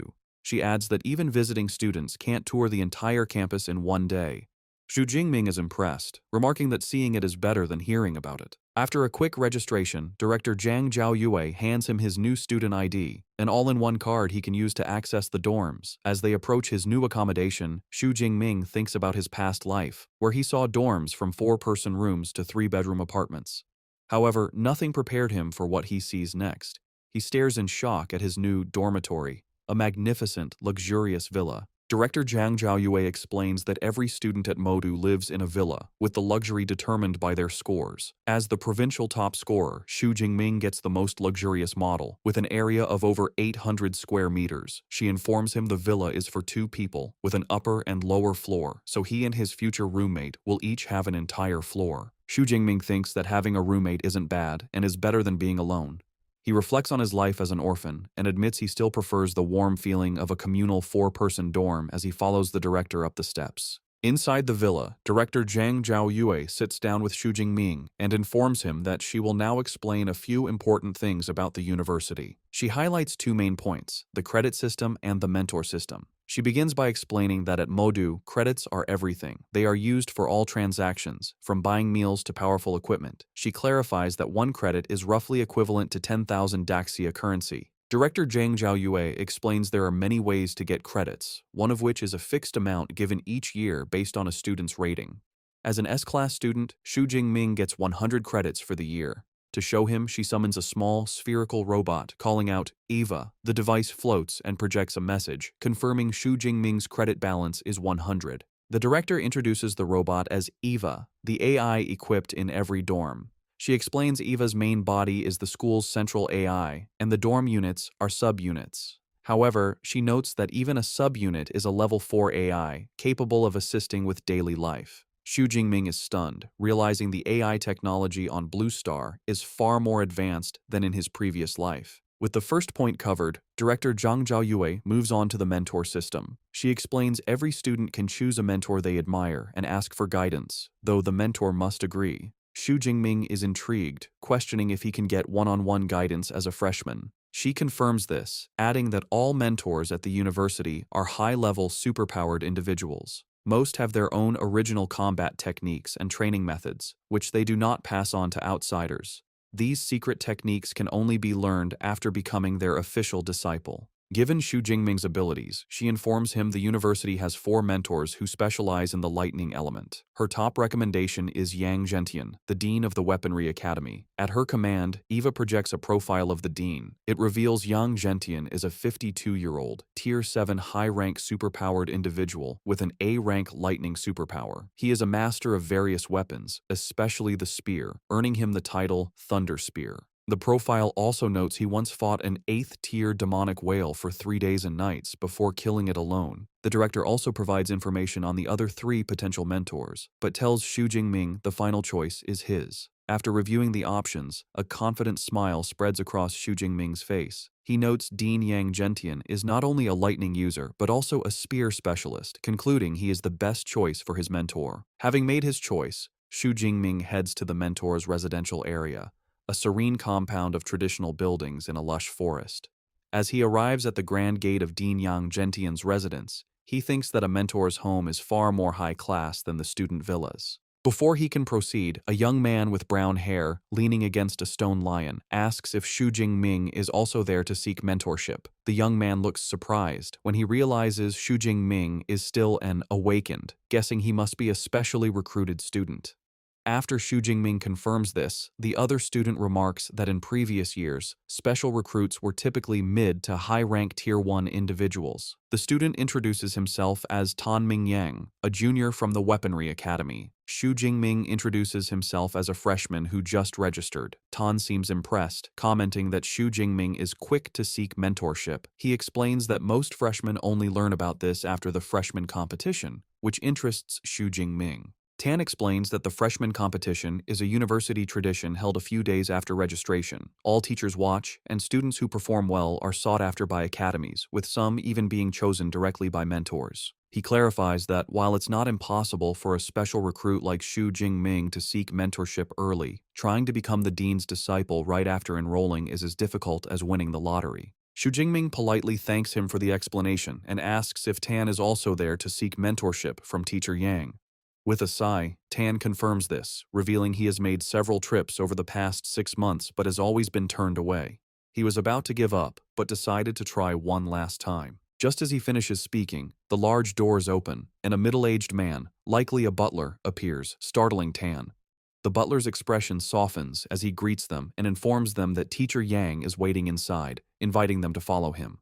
Tan is taken aback by the warm reception, wondering if the fact that the dean is waiting inside means he might finally have a chance. The butler leads them into a room where they are brought before 2 men. Xu Jingming immediately feels an incredibly powerful presence from the older man, who has a commanding posture, a full gray beard, and sharp eyes. He recognizes him as the dean of the Weaponry Academy, Yang Gentian. A younger man with long hair stands beside him. Dean Yang Gentian addresses Xu Jingming directly, stating that he must be the one Director Zhang Zhaoyu told him about. Ignoring Tan completely, he tells Xu Jingming to follow him to the training room. In a traditional training room filled with weapons, Dean Yang Gentian tells Xu Jingming that he has seen his martial arts exam video. He praises his combat skills and marksmanship. However, before deciding, the dean insists on seeing his S-rank ability, the Purple Heaven Divine Thunder, with his own eyes. Xu Jingming calmly agrees. As the dean observes, Xu Jingming channels his power, and arcs of purple lightning crackle around his arms. He then unleashes a massive, violent burst of purple and white energy that fills the room, the raw power crackling with immense force. Dean Yang Gentian is visibly impressed, a grin on his face as he recognizes the S-rank ability. He mentally compares it to his own A-rank ability, acknowledging that the gap between A-rank and S-rank power is impossible to bridge. He sees immense potential in the student, thinking that if Xu Jingming hones his skills, his future could rival his own. With the demonstration done, the dean states that with Xu Jingming's potential, becoming his disciple is not an issue. However, he offers a serious warning.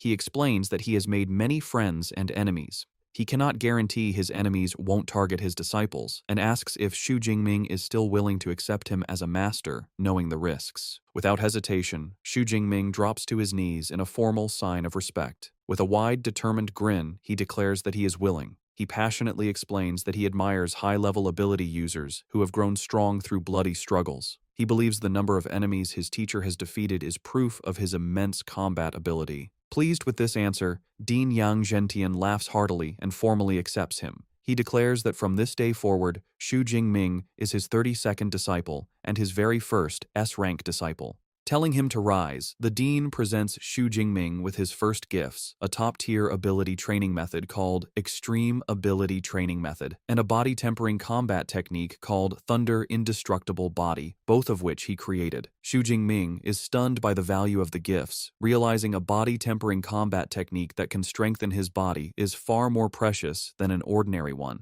The dean explains that while the ability training method is one of only 3 top-tier methods in the school, the real highlight is the Thunder Indestructible Body technique, the culmination of his life's work. He adds that the technique has been certified by 2 major martial arts halls and has been officially rated as S-rank. The revelation leaves Xu Jingming utterly speechless, shocked to learn of an S-rank combat technique. Combat techniques, like abilities, have their own ratings, from F to SSS. The higher the rank, the more difficult it is to master, but the more powerful it will be. Xu Jingming reflects on this, realizing the terrifying extent of his new master's talent. He knows that most 7th-level masters are exceptional if they can create an A-rank combat technique. For his master to have created an S-rank technique, his martial arts talent is terrifyingly high.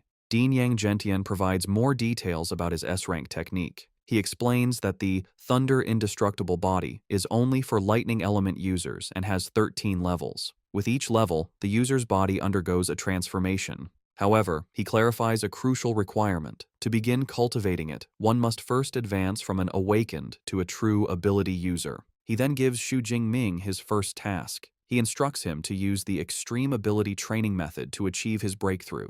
Once Xu Jingming has advanced, he is to return, and the Dean will personally help him build the foundation for the Thunder Indestructible Body. Overwhelmed with gratitude, Xu Jingming bows deeply, thinking how much better it is to have a mentor's guidance. The Dean then shares a personal motivation, revealing he has only cultivated the technique to the 10th level. He looks at Xu Jingming with hope, stating that if he is unable to reach the peak of a martial saint, then Xu Jingming will be the greatest hope to prove the technique's potential. His eyes gleam as he reveals his ultimate guess. If one can cultivate the technique to its final level, their body can achieve a state of being eternal and indestructible. As Xu Jingming leaves his master's residence, waving goodbye to the butler, he finds Tan Mingyang sitting dejectedly on the steps outside, holding his head in despair. Xu Jingming approaches him and asks what is wrong. It is revealed that Tan Mingyang's attempt to become a disciple failed. He had to face a test against one of the Dean's senior disciples. The condition was to defeat the senior, while the latter used only 1/10 of his combat power, a task Tan found hopeless, leaving him beaten.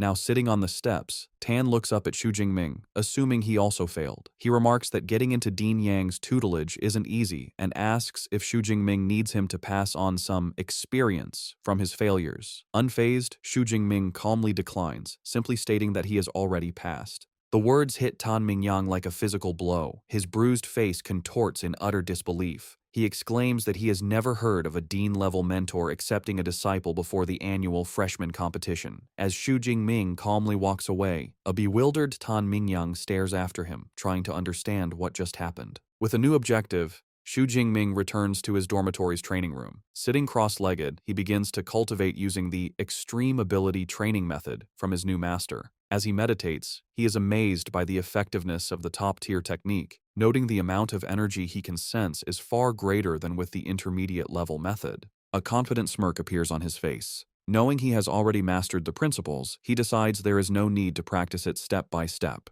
Instead, he will use his cheat system to advance directly. He accesses his system panel and commands it to use his ability points to increase his level. The effect is immediate and intense. A surge of energy courses through him, causing him to grunt in pain. He clutches his clothes as raw energy surges through his veins. The power erupts from his body in a massive blast of light and force that shakes the room. A moment later, the energy subsides. Breathing heavily, Xu Jingming pushes himself up, thinking he has successfully broken through. A notification confirms his new status as a first-tier, lower-rank ability user. He examines his hand, where stable, powerful blue lightning now crackles with ease. As he tests his control, a much larger and more potent torrent of lightning flows from his hand, a clear sign of his increased power. Clenching his fist, he marvels at the result. He can feel the power in his body has increased by at least 4 or 5 times. He confidently thinks that if he were to face the second-tier bloodthirsty tyrant bear again, his thunder ability alone would be enough to defeat it. He pulls up his system panel to check his new stats and understands why all ability users want higher-level cultivation methods. He calculates that if he had used the intermediate method, his vitality and spirit would have only increased by 30 or 40 points. But now, using the top-tier method, they have increased by almost 100 points in one go. The gap in results is undeniable. He notes the advancement only cost him 300 ability points, and he decides to save the rest. He knows that learning a powerful combat technique like the Thunder Indestructible Body is even more important. As an S-rank technique, he expects the consumption of ability points to master it will be incredibly high. With his breakthrough complete, Xu Jingming is ready for the next stage. A new thought enters his mind. Since he's at the university, perhaps it's time to visit the school's library. The next day, Xu Jingming returns to his master's residence. Dean Yang Gentian is utterly astonished to see him, questioning how he could have advanced so quickly. The dean paces, remarking that in his 20 years of teaching, he has seen countless geniuses, but even the best took a significant amount of time to transform into an ability user. He notes it has been less than 24 hours since Xu Jingming received the manual. With a bashful smile, Xu Jingming admits that perhaps the only thing he can be proud of is his advancement speed. He adds that when he tried to begin cultivating the thunder indestructible body, he found even the introductory part to be a challenge. The dean listens and explains the process. Forging the foundation involves using the blood of a lightning element beast as a guide, combined with one's own lightning, to temper the muscles and bones. He emphasizes a critical point. The final strength of the technique is related to the grade of the beast's blood used. Now that Xu Jingming has advanced, the dean declares he will help him forge the foundation that very day. He reveals that high-level lightning beasts are rare, and his original plan was to use the blood of a 7th-tier storm giant bear. However, after learning Xu Jingming was entitled to one S-rank resource every year, he made a special request. He decided to combine the resources and pleaded with the university's principal to grant Xu Jingming an even more precious SS-rank resource. With that, he presents Xu Jingming with a small vial containing a glowing red liquid, the essence blood of a ferocious 8th-tier beast, the Thunder Tyrannosaurus. Xu Jingming is deeply moved that his new teacher and the principal would go to such lengths for him. He accepts the vial and vows to repay this kindness many times over. Pleased, the dean says they should begin immediately. They move to a training room where a shirtless Xu Jingming kneels. The dean uncorks the vial and pours the potent, glowing red blood onto Xu Jingming's head and back. Xu Jingming grits his teeth, groaning as the substance makes contact. The dean warns him to bear with it, explaining the blood is highly toxic to low-level users and the intense pain is expected. Next, the dean prepares to use his own power to help. He tells Xu Jingming he will now use his A-rank Windfire True Thunder to forge the foundation, adding that the amount Xu Jingming can absorb is up to him. The dean unleashes his power, a torrent of violent, red lightning, and directs it into Xu Jingming's body. The energy surges through him, causing glowing red patterns to spread across his back and chest. The process is excruciating, and Xu Jingming throws his head back, letting out a raw scream of agony as his body is forcibly tempered by the immense power. 5 days into the tempering process, the senior disciple, Liu, is having tea with the dean's butler, Uncle Fu. Liu remarks on how resilient the new junior is to have lasted for 5 days. He reflects with some jealousy that he only lasted 2 days during his own tempering, which used weaker 7th-tier beast blood. He admits Xu Jingming's performance deserves the 8th-tier dragon-type beast's essence blood. Liu adds that with an S-rank lightning ability, he is looking forward to seeing the result of his new junior's thunder indestructible body. Suddenly, a loud crash from the training room startles them. Liu rushes upstairs, wondering if his junior's foundation forging is complete. He cautiously peeks through the door and is met with a terrifying sight. Xu Jingming stands shirtless and splattered with blood, his eyes glowing red.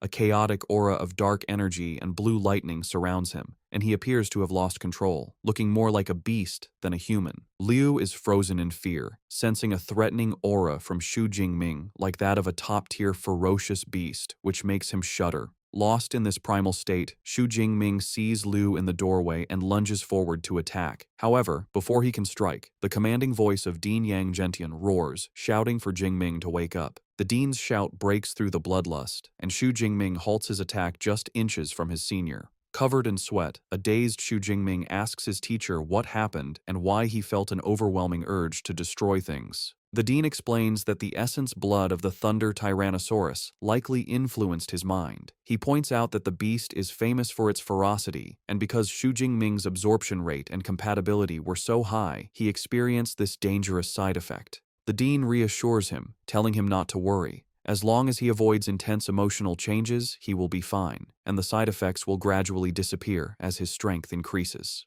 A wave of relief washes over Xu Jingming.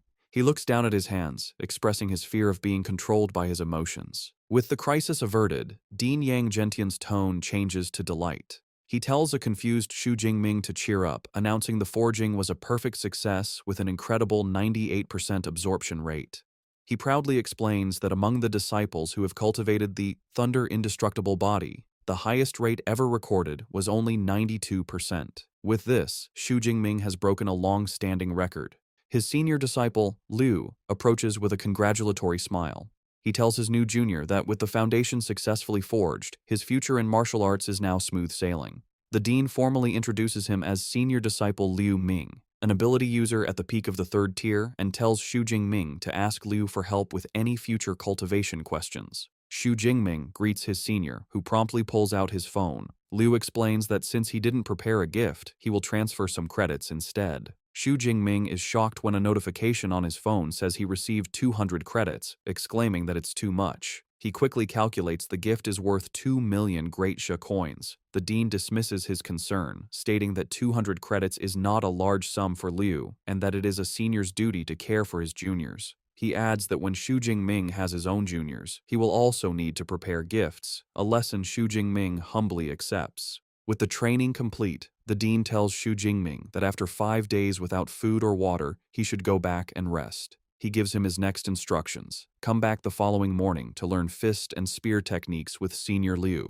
Xu Jingming gratefully thanks his teacher and leaves. Back at his luxurious villa, Xu Jingming finds a young man with spiky white hair and red eyes on the couch, focused on a video game. The young man turns, realizing he's not alone, and greets Xu Jingming, guessing he must be his new roommate. He introduces himself as Liu Wentao. When Xu Jingming introduces himself, Liu Wentao's eyes widen. He excitedly points and exclaims that he is the top scorer from Jiangnan province. When Xu Jingming asks how he knew, Liu Wentao proudly declares his nickname is Mr. Know-It-All, as he knows about most freshmen. He admits he didn't specifically look up Xu Jingming, but the stir he caused was so big he couldn't help but hear about him. He marvels that the legendary Dark Horse top scorer is his new roommate. Putting a friendly arm around his shoulder, he starts bombarding our boy with questions, asking if he is really from Zhangcheng, if he was truly just an awakened during the exam, and commenting that his ability does not look like it's only E rank. Despite the endless questions, Xu Jingming finds he likes the friendly chatterbox. He reflects that he has always hated loneliness. Flashbacks reveal his past, growing up in an orphanage without a sense of belonging. School was better, as he had friends. His happiest memories are from his college days, joking around and playing games with roommates. He recalls getting his master's and PhD, never imagining that after drinking too much at his graduation, he would wake up in a different world. He thinks about how he didn't expect to still be an orphan after transmigrating, but with a roommate like Liu Wentao, he feels he won't be lonely. Meanwhile, Liu Wentao proudly boasts that he is a top student from Sichuan province with an A-rank ability and is currently a first-tier middle-rank ability user. He declares his ambition to major in college tactics and command a military region to slaughter all the ferocious beasts on Blue Star. Changing the subject, Xu Jingming mentions he is heading to the martial arts hall. Intrigued, Liu Wentao decides to join him, admitting he hasn't visited the university's hall yet. They arrive at the impressive Thunder Martial Arts Hall, Magical University branch. Inside, they see a lively and chaotic scene, with students training and showing off their powers. The AI, Eva, appears and explains they are in the public training room, which can hold 300 people. The hall is constructed with C-rank alloy mixed with memory metal, making it durable enough to withstand damage. Eva also points out private training rooms, but Xu Jingming decides the public area is fine. Liu Wentao gets caught up in the competitive atmosphere, shouting with excitement and pointing out an A-rank enhanced werewolf user. Xu Jingming dryly comments that his roommate isn't being quiet himself. Xu Jingming then asks Eva about the large numbered pillars in the center of the room. Eva explains they are punch power challenge boards. There are 5 leaderboards, one for each of the 5 tiers of ability users. She informs them that if they get into the top 3,000 on their boards, they will receive a 50 credit reward. Liu Wentao eagerly accepts the challenge, thinking it sounds easy. Eva clarifies there are just over 4,000 students in the university. Eager for the reward, Liu Wentao decides to try. Eva instructs him to swipe his student ID to start, adding the crucial rule that abilities and combat techniques are forbidden. Liu Wentao eagerly steps up to the pillar and swipes his student ID. The AI, Eva, announces his attempt. His activation draws the attention of older students, who mockingly note he is only a first-tier, middle-rank freshman. Feeling the pressure, a determined Liu Wentao resolves not to lose face. With a loud cry, he unleashes a powerful punch, striking the pillar with impressive force. The result flashes on the screen, a punch power of 476 kilograms. Pleased, Liu Wentao thinks he didn't embarrass himself, and getting into the top 3,000 should be no problem. His pride is short-lived, as Eva delivers a devastating update. His rank is beyond 100,000.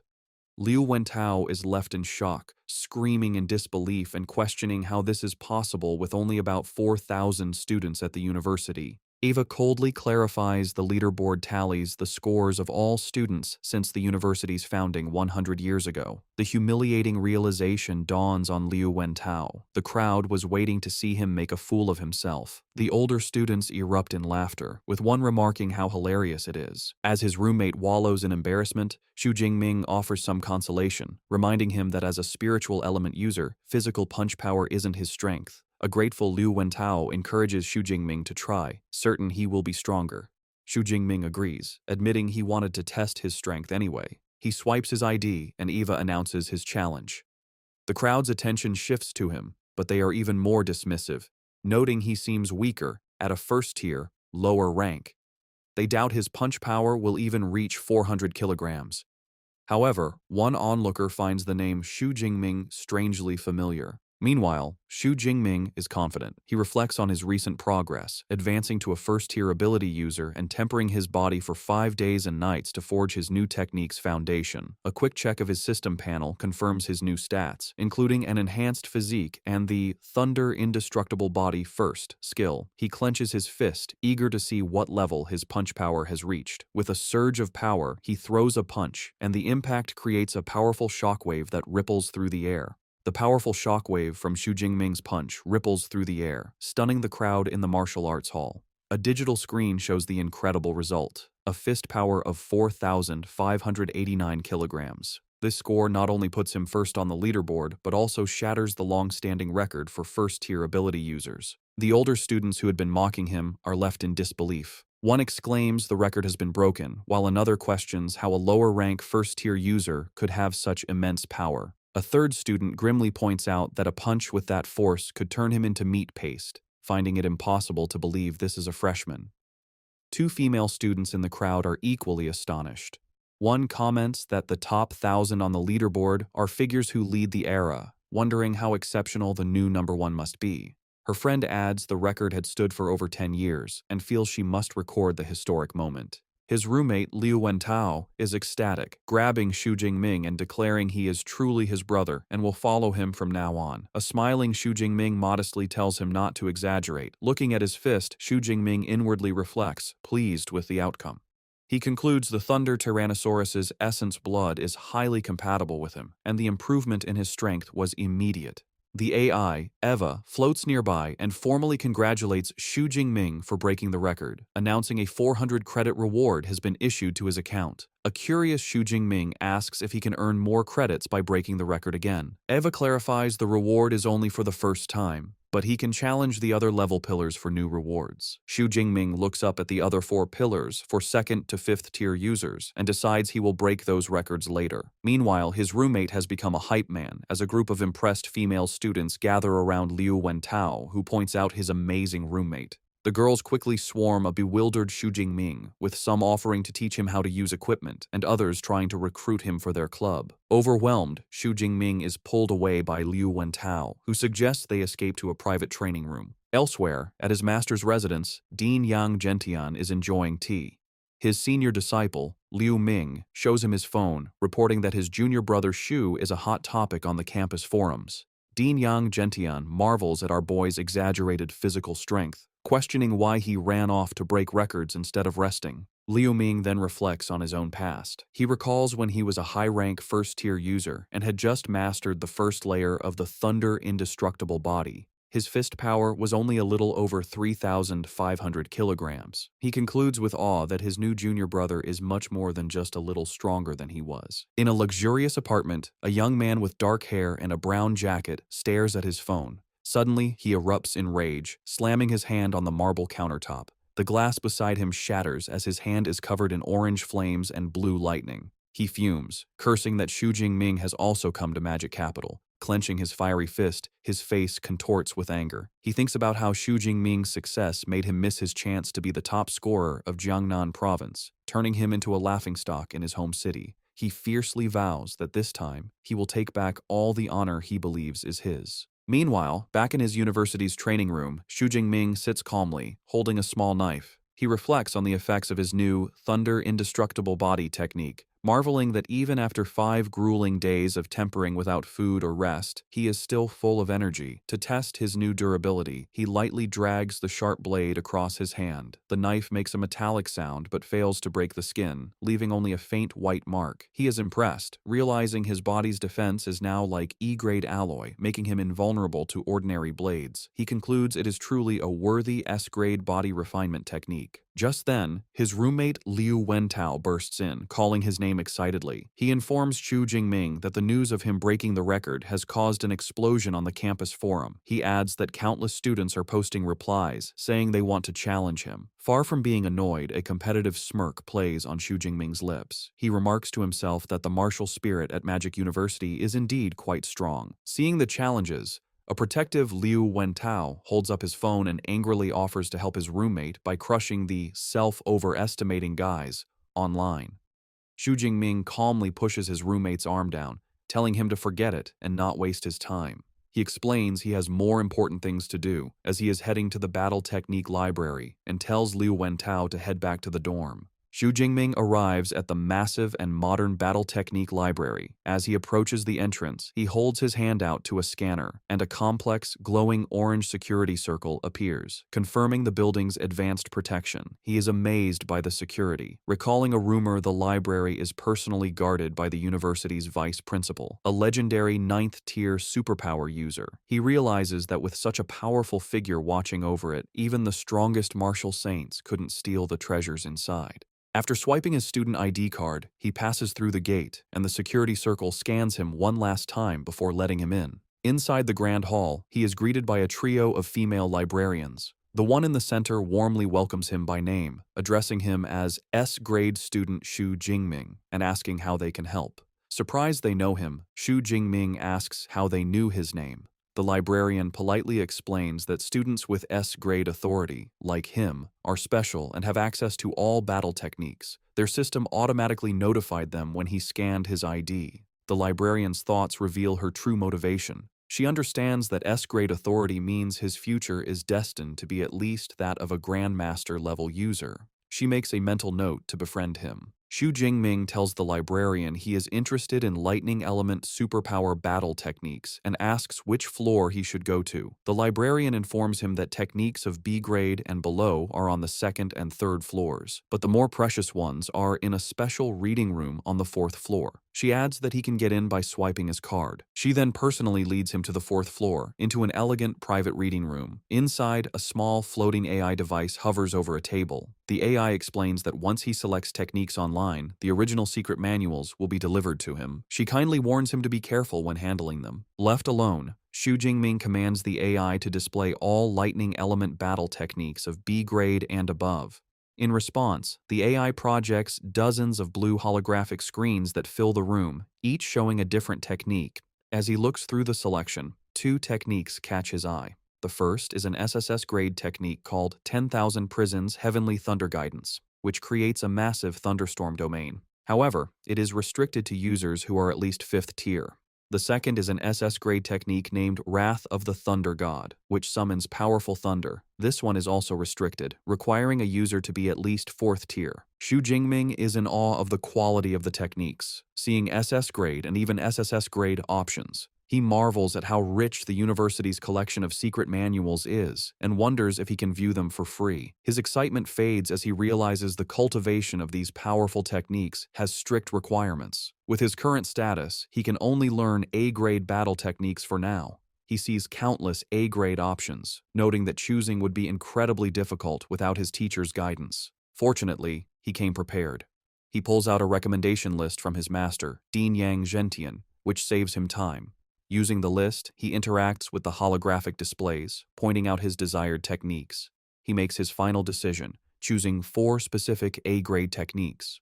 The first is Thunder Spear, an offensive technique. The second is Chain Thunder Gun, a sustained attack. The third is Thunder Flash, a movement technique. The final one is Thunder Prison, a control technique. He mentally categorizes his new skills. Thunder Spear for ranged strikes. Chain Thunder Gun for sustained attacks, Thunder Flash for movement, and Thunder Prison for crowd control. He confidently believes that with these 4 battle techniques and his S-rank Thunder Indestructible body, his combat style will have hardly any flaws. The AI, Eva, analyzes his selection, informing him the average time to learn each A-grade technique to an elementary level is 6 months. It recommends mixing in lower-level techniques for a more balanced approach. However, Xu Jingming confidently dismisses the advice. A short while later, the librarian returns, presenting him with the 4 physical manuals for his chosen techniques.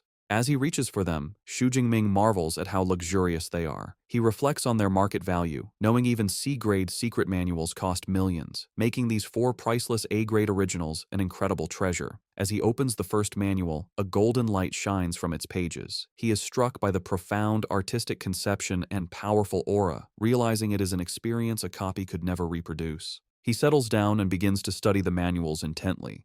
As hours go by, his focus turns to frustration. Sweat beads on his forehead as he clutches his head, struggling to comprehend the complex content. Despite the difficulty, he perseveres, turning page after page. After a long study period, he leans back, having finished all 4 manuals. He then calls out to his system, Deep Blue, and commands it to add points. The system responds instantly. 4 notifications appear, confirming 200 superpower points have been consumed for each technique, and all 4 have been successfully learned to the elementary level. He then pulls up his system panel to view his updated status. His new skills, Thunder Spear, Thunder Flash, A-grade Chain Thunder Gun, and Thunder Prison, are all listed at the elementary level. His body refinement technique, Thunder Indestructible Body, remains at the first layer, and his available superpower points have decreased to 1434. Standing up, Xu Jingming clenches his fist, a faint aura of power around him. Having acquired so many powerful battle techniques, he looks upward with a confident and predatory expression, wondering which lucky person will be the first to taste the power of his new arsenal. In their luxurious villa at night, Liu Wentao sits on the couch and tells Xu Jingming about a notification from Eva. The freshman assembly is the next day at Training Ground 1. He also mentions a new group chat for the freshmen and suggests Xu Jingming should join. Xu Jingming calmly agrees. Liu Wentao then asks what level of combat techniques Xu Jingming chose at the library. Xu Jingming casually replies that he picked up 4 A-rank combat techniques. This answer shocks Liu Wentao. He exclaims that learning 4 A-rank techniques would normally take a student until their sophomore or junior year. He concludes that his roommate doesn't take the usual route. Liu Wentao's curiosity grows. He realizes that to browse A-rank techniques, Xu Jingming must have A-rank permission. Xu Jingming corrects him, stating his permission level is S-rank. The revelation stuns Liu Wentao, who jumps to his feet. He shouts in disbelief, questioning why the school would have a permission level higher than A-rank. A sudden realization dawns on him, and he stammers that the online rumors about Xu Jingming being E-rank must be false, asking in shock if it means Xu Jingming has an S-rank superpower. Xu Jingming simply smiles, teasingly remarking that the know-it-all has just learned something new. The confirmation leaves Liu Wentao in awe. He exclaims that he had guessed Xu Jingming's rating was high, but he never expected it to be S-rank, especially since other provincial top scorers are only A-rank. A wide, happy grin spreads across his face. He gives a thumbs up, thinking it was the right decision to become a fan now, solidifying his status as an old fan. Later, Xu Jingming is in the 2nd floor training room. He holds a practice spear but finds it too light. He thinks that now that he has the combat techniques he needs, he also needs the right equipment. He reflects that his original F-rank obsidian spear is back home and would no longer be suitable for his current strength. He decides to get new gear. He asks the AI, Eva, to open the school mall and search for spear-type weapons. Eva complies, and holographic displays appear, showing spears from F-rank to D-rank. Xu Jingming notes he can customize the length and weight. He understands higher-ranked equipment is heavier and more expensive. He chooses an E-rank, 210-kilogram spear, along with an E-rank combat suit and boots. He confirms the purchase. A notification shows the total cost is 237 credits, leaving him with 382.6. The purchase is confirmed for delivery the next day. He thinks with a bit of dismay how quickly his credits disappeared, shrinking by nearly half. With his new gear on the way, he grips the practice spear with a determined look. He knows he'll have to rely on this temporary weapon. With a confident smirk, he declares that tonight it will help him practice his 4 new A-rank combat techniques. The next day, the freshmen of Modu Superpower University gather for their assembly. As Xu Jingming arrives, he immediately draws the attention of the other students. Murmurs spread as they recognize him as the one who broke the school's punch power record. They also identify him as the Jiangnan province top scorer, marveling at his strength and handsome appearance. Before he can find a seat, he is confronted by a tall, imposing young man named Lei Zhou, who aggressively points and loudly issues a challenge. Onlookers immediately recognize him as the second-place scorer from Jiangnan province, who scored over 9,300. They gossip about his privileged background, noting both of his parents are powerful Tier 4 superpowered beings. They sympathetically remark that it's a shame no one remembers second place, making his unwillingness to accept his loss understandable. Despite the public challenge, Xu Jingming is unfazed. He calmly declines, stating he is not interested, a response that shocks his roommate Liu Wentao. Lei Zhou, however, smirks and tells him not to refuse so quickly. He then brings up a personal matter, recalling that Xu Jingming's aunt's family runs a business selling rare plants. Leaning in with a menacing grin, he reveals his family is his aunt's biggest customer, and she also owes them a large loan. He then delivers a thinly veiled threat, suggesting that if the payment isn't made on time, his aunt's family might find themselves in trouble. The threat instantly changes the atmosphere. Xu Jingming's expression turns cold as a fierce, dark blue aura erupts from his body. He quietly asks if Lei Zhou is threatening him. The sheer pressure of his aura physically forces a startled Lei Zhou to step back. Sweating and shaken, Lei Zhou struggles to comprehend the fierce, beast-like presence. He quickly backpedals, stammering that it wasn't a threat, just a heads up. Having made his point, Xu Jingming's aura subsides. He calmly asks for the time and place for their duel. Regaining his composure, Lei Zhou declares the fight will be in 7 days, at noon, on Broadcast Platform 3. Xu Jingming accepts, warning his new rival not to regret his decision. The confrontation creates a buzz of excitement among the watching students, who eagerly anticipate the upcoming battle. Shortly after, the assembly officially begins. An older, gray-bearded university official takes the stage. He welcomes them to the freshman assembly, clarifying it is a session to answer questions about the university's systems. However, he announces the first thing he wants to introduce is the school's combat power ranking. He explains students will use a virtual dive pod for holographic combat simulations, and their ranking will be determined by the number of levels they can pass. He encourages everyone to try their best, emphasizing the rewards are very generous. After the hour-long meeting, aboard Xu Jingming lets out a large yawn. He thinks the only interesting part was the virtual dive pod, which he should try sometime. For now, his priority for the next few days is to continue his daily training with his senior, Liu Ming, and his mentor. For 7 days, Xu Jingming dedicates himself to intense training under his senior Liu Ming and his master, Dean Yang Gentian. After the week of training, Liu Ming approaches Xu Jingming with astonishment. He notes his junior brother has already advanced to the mid-level of the first tier and asks how it happened so quickly. Xu Jingming simply smiles and says it was just luck. However, his inner thoughts reveal the truth. He had deliberately waited a few days before using his system to level up, which made the advancement cost only 380 superpower points. He muses that if he had leveled up any faster, he probably would have scared his senior silly. Changing the subject, Liu Ming remembers the duel and asks if Xu Jingming has a match scheduled for noon. Xu Jingming confirms he does. With a confident smile, Liu Ming pats his junior on the shoulder and says he will observe 3 minutes of silence for his opponent. He decides to accompany Xu Jingming to the match. The scene shifts to Broadcast Platform 3, a large arena where a crowd has gathered. Lei Zhou enters the ring with his friends. One notes it's a good chance to see the top scorer's strength. Another dismisses Xu Jingming's high score as a fluke and bets Lei Zhou will win. When someone mentions Xu Jingming broke the punch power record, Lei Zhou scoffs, arguing a physical record is meaningless when superpowers are what truly matter. Just then, Xu Jingming makes his entrance with Liu Ming. Dressed in a new black coat and carrying his new spear, his arrival causes a stir. As Xu Jingming walks towards the ring, Liu Ming thinks with amusement that with his junior's handsome looks, he will undoubtedly charm countless female students once he achieves success. From the ring, Lei Zhou observes his opponent's aura and notes Xu Jingming's rank has increased. However, he remains confident, thinking he has other preparations. Seeking to raise the stakes, Lei Zhou proposes they add a wager, all of their credits. Xu Jingming accepts without hesitation, stating he has 370 credits. Impressed, Lei Zhou says he will cover any shortfall in his own credits with cash. He proposes they both transfer their credits to the account of Old Master Zhou. a neutral third party. The teacher presiding over the match is a woman with blonde hair tied in a ponytail, called Jo Yun, a powerful Tier 6, mid-level healing-type superpowered being. As he completes the credit transfer, Xu Jingming notes the presence of the high-tier healer, Teacher Jo Yun. He understands battles between superpowered beings are dangerous and realizes the school has taken precautions to prevent deaths. He agrees to the terms. The crowd buzzes with excitement as the massive wager, worth 3.7 million in currency, is confirmed. Teacher Jo Yun steps forward to officiate. She confirms she has received the credits and instructs them to prepare. She lays out the rules. If one person admits defeat or loses consciousness, the other is forbidden from continuing the attack. Both Xu Jingming and Lei Zhou calmly acknowledge they understand. The two opponents face each other.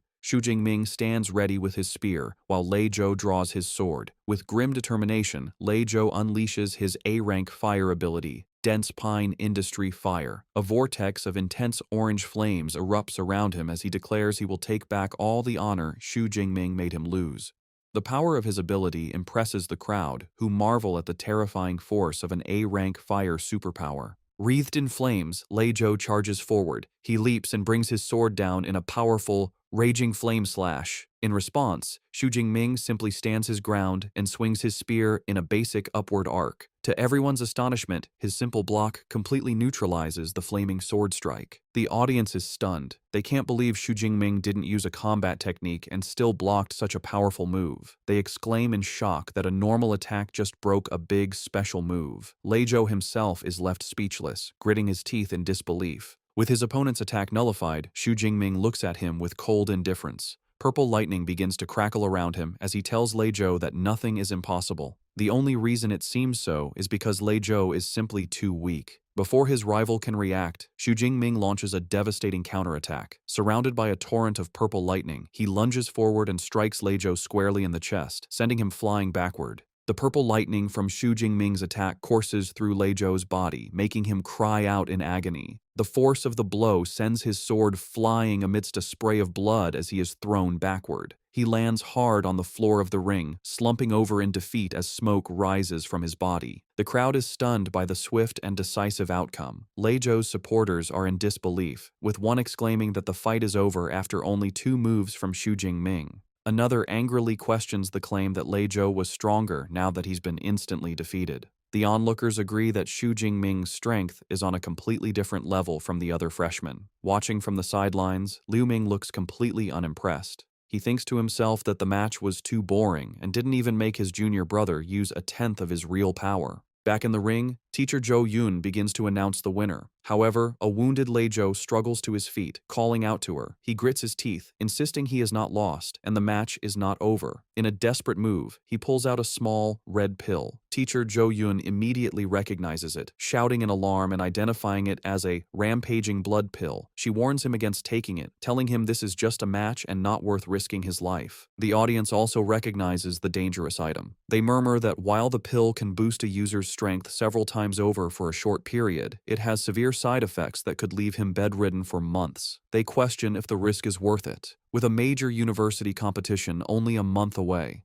Lei Zhou ignores their concerns, stating that he will bear any consequences himself. He is determined to take the gamble and will accept his loss only if he is defeated after this. In the crowd, some students, including Liu Wentao, protest, asking if using a performance-enhancing drug is allowed. Teacher Jo Yun addresses the complaints, clarifying that since this is an unofficial battle, there are no strict rules. She explains that weapons, combat suits, and drugs are all considered permissible resources. As she speaks, Lei Zhou swallows the pill. She finishes by stating that if Xu Jingming had a similar pill, he would also be allowed to use it. As the pill takes effect, Lei Zhou's body erupts in an even more intense fire aura. His eyes begin to glow with a menacing orange light as he roars with newfound power. Teacher Jo Yun watches with a worried expression, noting the pill is high grade and has boosted Lei Zhou's power to the lower level of the 2nd tier. She concludes that Xu Jingming is now in serious trouble. Faced with his opponent's desperate power-up, Xu Jingming's own battle intent surges, becoming even more potent as a torrent of purple lightning erupts around him. From the sidelines, Teacher Jo Yun observes this with approval, thinking that Xu Jingming's fighting spirit is becoming even more vigorous and that he has the mindset of a great general. Gripping his spear, a confident smile plays on Xu Jingming's lips. He thinks to himself that finally the fight is no longer like an adult beating up a child. He takes a single step forward, and the lightning around his combat boots shatters the floor of the ring. He then charges at his opponent with blinding speed. Lei Zhou is shocked by his incredible velocity. The two fighters clash in the center of the ring, their superpowered attacks meeting with explosive force. Lei Zhou blocks Xu Jingming's initial thrust, but the raw power behind the attack is overwhelming. The force of the blow sends Lei Zhou staggering backward, forcing him to his knees to absorb the impact. Still surrounded by his wavering flames, he grits his teeth in disbelief. He can't understand how, even with his strength boosted to the second tier, he is still no match for Xu Jingming. He wonders what kind of monster he is facing. Realizing a head-on fight is useless, Lei Zhou changes his strategy. He decides that if he can't win a direct clash, he will attack from a distance. He leaps back and launches a volley of powerful fireballs at Xu Jingming. However, his ranged attack is met with casual disdain. Xu Jingming effortlessly swings his spear in a wide arc, creating a vortex of lightning that deflects all the fireballs. He mockingly asks if that is all Lei Zhou has. Frustrated and sweating, Lei Zhou curses his opponent's flawless lightning ability. He desperately clings to a new hope, thinking that he can no longer get close, but if he can exhaust Xu Jingming's power before his drug boost wears off, he might still have a chance.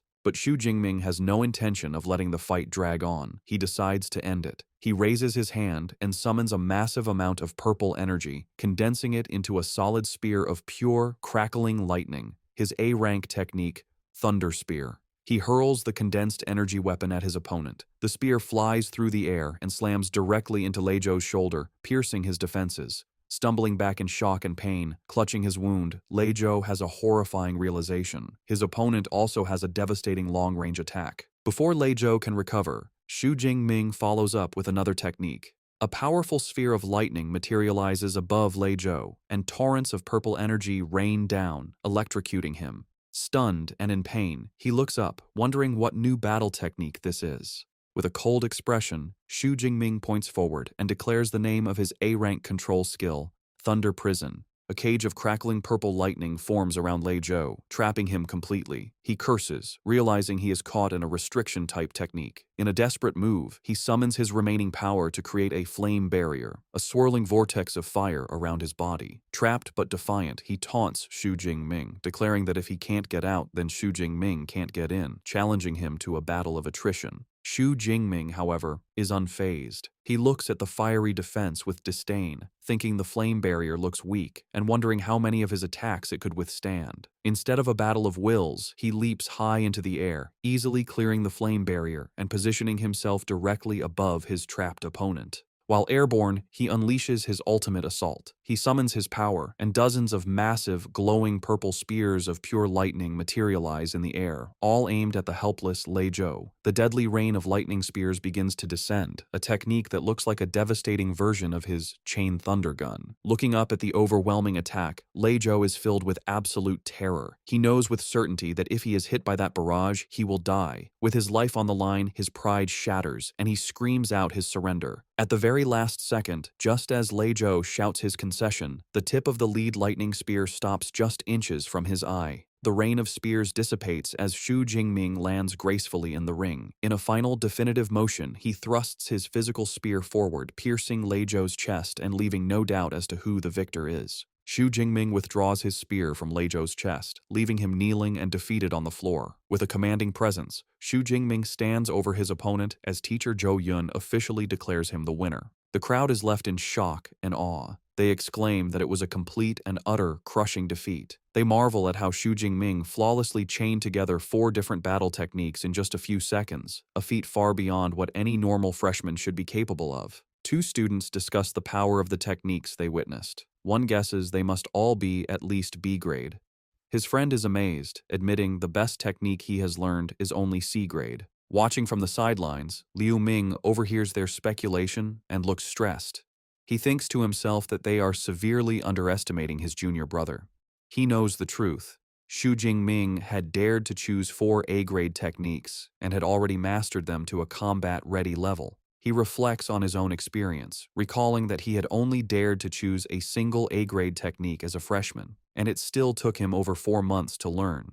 He admits that having such a monstrously talented junior brother puts a great deal of pressure on him. Back in the ring, a humbled Lei Zhou gets to his feet. He sincerely thanks Xu Jingming for sparing his life and accepts his complete defeat. He promises the wagered credits and cash are now his and assures him he will make the payment owed to his aunt's business on time. Teacher Zhou Yun approaches Xu Jingming and confirms the transfer of his winnings. 50 credits and 3.2 million in currency have been deposited into his student account. Xu Jingming thinks that a gambling fight is a quick way to make money. With the duel over, Liu Wentao rushes down to the ring, ecstatic. He congratulates brother Ming, telling him he is now a rich man, and invites him to go out and relax in the city center that evening to celebrate. Xu Jingming begins to decline, explaining he has training scheduled with his senior. However, Liu Ming, standing nearby, encourages him to go, advising him that a proper balance of training and relaxation is the key to long-term success. Taking his senior's advice, Xu Jingming agrees to go out. As they prepare to leave, Liu Wentao excitedly points towards Liu Ming, gushing about his reputation as the vice president of the Ash Club, a user of an A-rank lightning superpower. As he and Xu Jingming walk off together,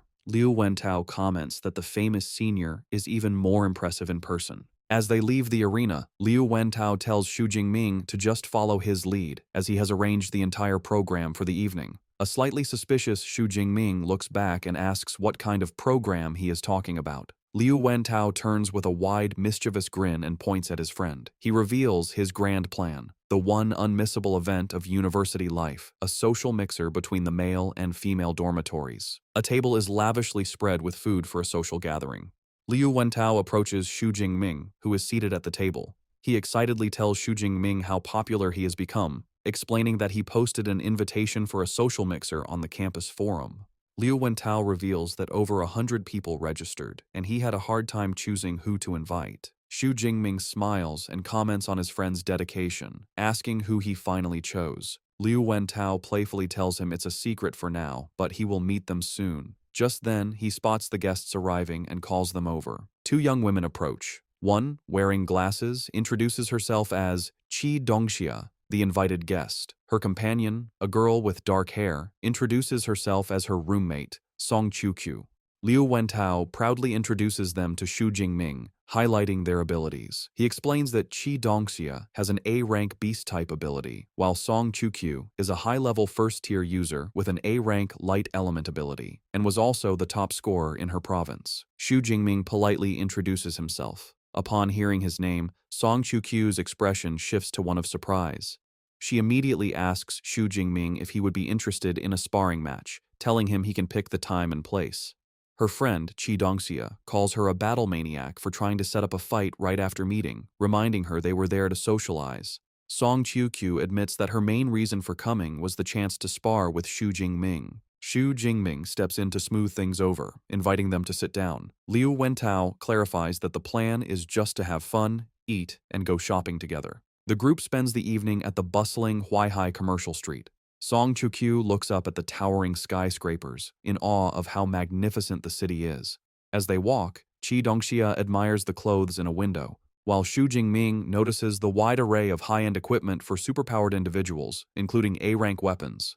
He observes a display of blades and elixirs, thinking this commercial center offers a far greater selection of gear than his hometown of Jiangcheng. Their outing continues as they enjoy some street food together. Later, they browse a clothing boutique. As the girls shop, Xu Jingming offers to hold Song Qiuqiu's shopping bag, and their hands briefly touch as he takes it. Afterward, Xu Jingming watches as the two girls walk ahead, looking at a jewelry display. By the end of the evening, Xu Jingming is holding many shopping bags, surprised they spent several million in just a few hours. Liu Wentao remarks that despite Song Qiuqiu's simple style, she is quite a wealthy young woman. When Xu Jingming seems curious, Liu Wentao leans in to explain that her family background is also incredibly powerful. Just then, Qi Dongxia cheerfully calls out to them to help carry one final bag, while Song Qiuqiu thinks it is probably time to head back. The night ends with Xu Jingming and Liu Wentao walking the girls back to their impressive villa.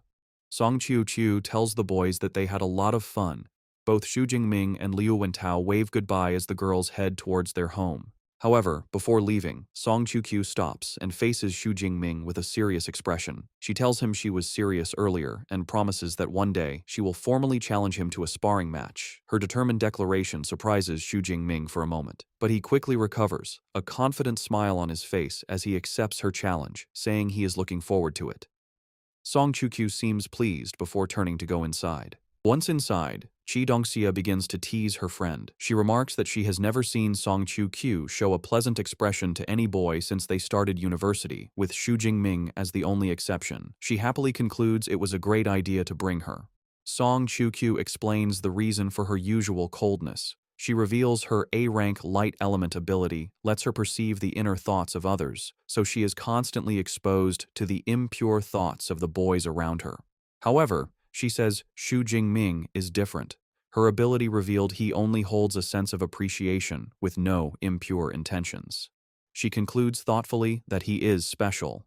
Hearing this, Chi Dongxia gets a mischievous look, teasingly concluding that Miss Song has developed a crush. Meanwhile, as the boys walk back, Liu Wentao sighs with satisfaction, commenting that it's nice to relax once in a while, and Xu Jingming quietly agrees. Xu Jingming, however, is lost in thought. He reflects on Song Chu-kyu and her high-level status, realizing he still has a long way to go. The thought motivates him to work hard and grow even stronger. 15 days later, Xu Jingming is meditating in his training room. Sensing he is ready, he decides it is time to level up and commands his system, Deep Blue, to use his points for an upgrade. A violent surge of purple lightning erupts from his body. System notifications confirm he is undergoing a dual advancement, from a mid-level to a high-level first-tier user, while also leveling up his Thunder Indestructible Body technique to its second level. As the energy subsides, Xu Jingming reflects on his progress. He notes the rank up has significantly increased his power, and that the second level of his body tempering technique is focused on strengthening his bones and muscles. He then consults the training manual, which reveals that upon reaching the third level, he will unlock a special ability called the Thunder Extreme State, which provides a temporary but immense boost to power and speed. He pulls up his system panel to check his new status.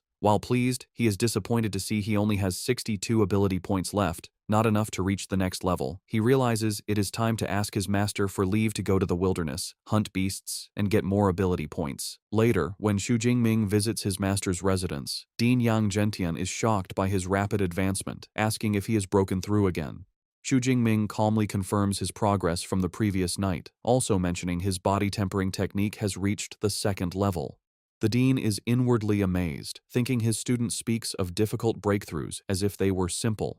He concludes that with an S-rank ability and such hard training, there is nothing Xu Jingming cannot achieve. His senior disciple, Liu Ming, remarks that his junior brother is a monster, recalling it took him half a year to make the same advancement. Dean Gentian tells Xu Jingming that leveling up is important, but he must not neglect combat training. To test his new strength, the dean suggests a sparring match against his senior, Liu Ming, which Xu Jingming eagerly accepts. In the training room, Liu Ming says he will suppress his own power to that of a low-level second-tier user, instructing Xu Jingming to fight with full strength. After a countdown, the match begins. Both warriors leap forward, and their spears meet in the center with a powerful clash, erupting in a brilliant explosion of purple and green energy. The force of their clash leaves Liu Ming surprised. He thinks to himself that his junior brother's power is incredibly strong, almost on par with his own, even with his power suppressed. Xu Jingming, covered in purple lightning, feels a thrill of excitement. He realizes that for the first time since getting his system, he is facing an opponent of equal strength. Deciding to press his advantage, Xu Jingming concentrates a sphere of lightning in his hand and unleashes his Thunder Prison technique. The massive orb of electricity flies across the room, forcing Liu Ming to defend himself. Before his senior can recover, Xu Jingming leaps and follows up with another attack, throwing a volley of lightning spears in a move like his Chain Thunder Gun technique. Liu Ming recognizes the combination of skills. With a smirk, he notes that this is the same combination that defeated Lei Zhou, but declares that he is no mere freshman. He gathers his own power and unleashes a devastating counterattack, a massive torrent of teal-colored lightning called Jade Pivot True Thunder. 20 minutes later, the intense battle is over. An exhausted Xu Jingming leans on his spear for support. He concedes the match, admitting that his divine thunder energy is depleted and that he has lost. Liu Ming, however, reassures him. He explains that Xu Jingming did not lose because of skill, but was simply at a disadvantage due to lower energy reserves. Their master, Dean Yang Gentian, approaches them, praising the fight as an exciting spectacle. He admits Xu Jingming's performance far exceeded his expectations. He had thought Liu Ming would win easily, but instead they were so evenly matched, the outcome was decided by a battle of attrition. Liu Ming then asks his junior brother if he is aware of the true level his combat power reached during their fight. When Xu Jingming looks back, puzzled, Liu Ming makes a stunning declaration. His power is now unrivaled in the second tier. The weight of this new assessment leaves Xu Jingming looking thoughtful and determined. After the intense sparring session, Dean Yang Gentian announces that the training is over and tells everyone to rest. The butler, Uncle Fu, brings over a tray of spirit fruits, explaining they are perfect for recovering after training. Seizing the moment, Xu Jingming approaches his master with a request. He reveals his intention. He is preparing to leave the university to go on a trip to the wilderness. The dean is taken aback and asks how long he plans to be gone. Xu Jingming explains he intends to stay for over a month, planning to return just before the freshman competition. The long duration of the trip clearly worries his master. With a stern expression, the dean warns him that the wilderness is far more dangerous than the exam grounds. He explains there is no army protection, and beasts roam without predictable patterns, making it easy to encounter a high-level creature. He emphasizes the dangers of staying for over a month are immense. However, seeing his disciple's determination, the dean relents. He decides that if Xu Jingming is set on going, he will not stop him. He places a firm hand on his student's shoulder, giving him one piece of advice. If a situation ever looks bad, he must flee without hesitation. The dean explains that the path to becoming powerful is filled with life and death crises, and since his disciple is so ambitious, he will not stand in his way. Xu Jingming bows his head in gratitude, thanking his master for his understanding. The dean then asks which wilderness area he plans to visit. As Xu Jingming takes a spirit fruit from Liu Ming, he replies that he is heading to the wilderness near Yuanshui City. This news seems to relieve the dean, who notes the area is next to Magic Capital, and the beasts there only go up to Tier 4 or 5, making it a relatively safer choice. He tells Xu Jingming that he will have Liu Ming share some valuable experience with him later, an offer Xu Jingming accepts. As a final gesture of support, the dean explains that since he cannot offer much help while he is away, he will at least provide him with a suitable weapon. A glowing ring on his finger begins to shine with a bright teal light, and he takes Xu Jingming's hand, preparing to give him his gift. Back in his dorm room, Xu Jingming sits on his bed, his new spear and a packed bag beside him. He asks the AI, Eva, to open the university's mission system. As holographic screens appear, he recalls the advice his senior disciple, Liu Ming, gave him.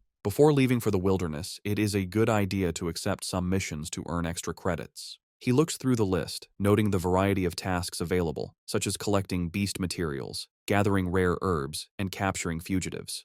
The rewards vary by difficulty, with C and D rank missions offering modest credits, while S and A rank missions offer much more. Xu Jingming observes that all the high-reward missions involve combat, remarking to himself that this must be the training model of Modu University, pushing its students into dangerous situations to grow stronger. He remembers a saying that the most outstanding students are not found on campus but out in the world. With this in mind, he selects 1 A rank and 3 B rank missions for his trip. With his preparations complete, Xu Jingming puts on his new combat attire, slings his backpack over his shoulder, and prepares to leave. As Eva wishes him good luck, he thinks to himself that there is no time to waste and he must set out immediately. His journey takes him to the Yuanshui City Supply Base, a bustling town in a mountainous region that serves as a forward base for those venturing into the wilderness. The streets are filled with adventurers trying to recruit members for their beast hunting teams. Xu Jingming arrives, taking in the lively atmosphere with satisfaction, thinking that he has finally made it. He walks through the streets and enters a grand building that serves as a registration hall for adventurers. The hall is filled with other armed individuals. A woman in an elegant red dress who works as a receptionist greets him warmly and asks how she can assist him. Xu Jingming states his purpose, explaining he wants to register as an adventurer. He holds up his identification, knowing that to enter the wilderness, one must first register for a nationally recognized adventurer identity. The receptionist takes Xu Jingming's university ID and is impressed that he is a student from Modu Superpower University. She remarks that it is rare to see a first-tier user like him venturing into the wilderness so soon. She informs him it will take a little while to process his registration and suggests he rest in the hall while he waits. As Xu Jingming waits, he walks through the hall, observing the other adventurers. Suddenly, a commotion erupts near the entrance. A group of men exclaim in excitement as a newcomer arrives. They recognize her as the goddess Jiang Chuxuan, commenting on her beauty and powerful aura, noting that such a presence is expected from a student of Modu University. The center of attention is a stylish woman with long white hair and sunglasses, who walks through the hall with confidence, followed by 2 large bodyguards and a cameraman. She is Jiang Chuxuan, a second-year student from Modu Superpower University. The onlookers gossip, speculating she must be there to film new material for her online videos. They praise her content and marvel at her popularity, with one man stating she has at least 10 million fans. Another corrects him, claiming she has over 15 million followers and passionately declares he would trade 10 years of his life to be her boyfriend. From a distance, Xu Jingming observes the scene. He recognizes she is a fellow student, and internally notes her beauty is on par with Song Chukyu's. His observation is interrupted when the receptionist calls him over. She hands him his new adventurer card and a satellite smartwatch, explaining the watch has a map of the wilderness detailing beast activity and danger levels. Xu Jingming thanks her. As he turns to leave, a shady-looking man stops him. The man guesses this is Xu Jingming's first trip into the wilderness and warns him it is dangerous to go unprepared, offering to sell him some essential elixirs. Intrigued, Xu Jingming asks about the price. The man eagerly opens his coat to reveal hidden pills, offering first-grade healing elixirs for 20,000 and antidote elixirs for 15,000. He also mentions he has more potent second-grade versions, though they are more expensive. Xu Jingming casually remarks that the prices don't seem that high. The merchant laughs, pleased, and boasts that he is well known for selling cheap and effective elixirs. However, Xu Jingming's expression turns sharp.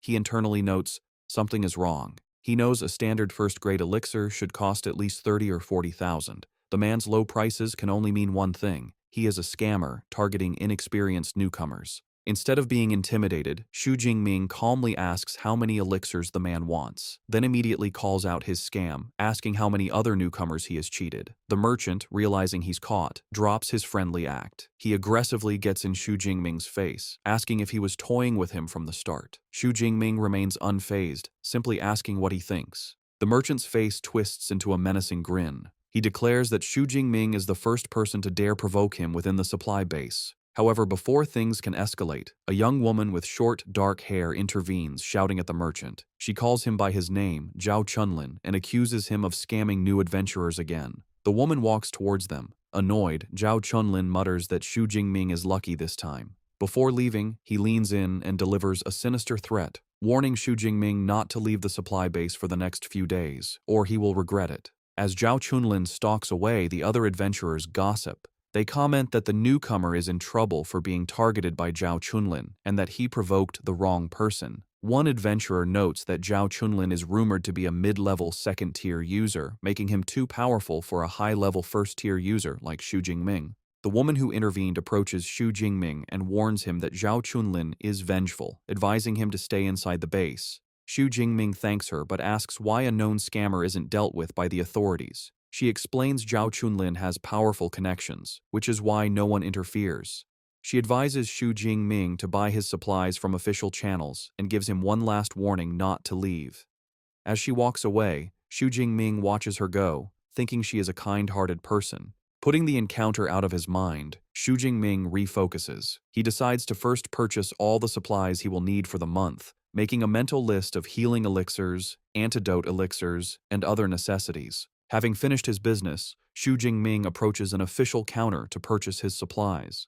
After stowing the items in his backpack, he leaves the adventurer's hall, now fully equipped and ready for the wilderness. However, as soon as he steps outside, his path is blocked by Zhao Chunlin and his cronies. The merchant looks furious, mockingly commenting on how Xu Jingming is foolish and defiant for daring to leave after being warned not to. He angrily asks if this is a sign of disrespect. Unfazed, Xu Jingming calmly asks what he wants. Enraged by his calm demeanor, Zhao Chunlin's face twists into a sneer. He declares that since Xu Jingming has disrespected him, he will break both of his legs and make sure he spends the rest of his life in a wheelchair, claiming it is the only way to appease his anger. Nearby, the kind adventurer woman who had warned him earlier sees the confrontation. She expresses frustration that he didn't listen to her and declares she must go help. However, her companion holds her back, suggesting it might be better to let him learn a lesson. Back in the confrontation, Zhao Chunlin prepares to make good on his threat.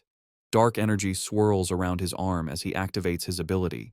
He boasts about his C-rank metallic skin superpower, claiming that when combined with his D-rank combat suit, Xu Jingming won't even be able to scratch him. He then gives his ultimatum. Unless Xu Jingming pays him 1 million and kneels in apology, he will be crippled. Xu Jingming's reaction is instant. A faint crackle of purple lightning comes from his body as he utters a single contemptuous word: shameless. The sudden surge of his energy startles Zhao Chunlin, his eyes widening in shock. Before Zhao Chunlin or his cronies can react, Xu Jingming disappears in a flash of purple lightning, reappearing behind the merchant and striking him down with a single devastating blow.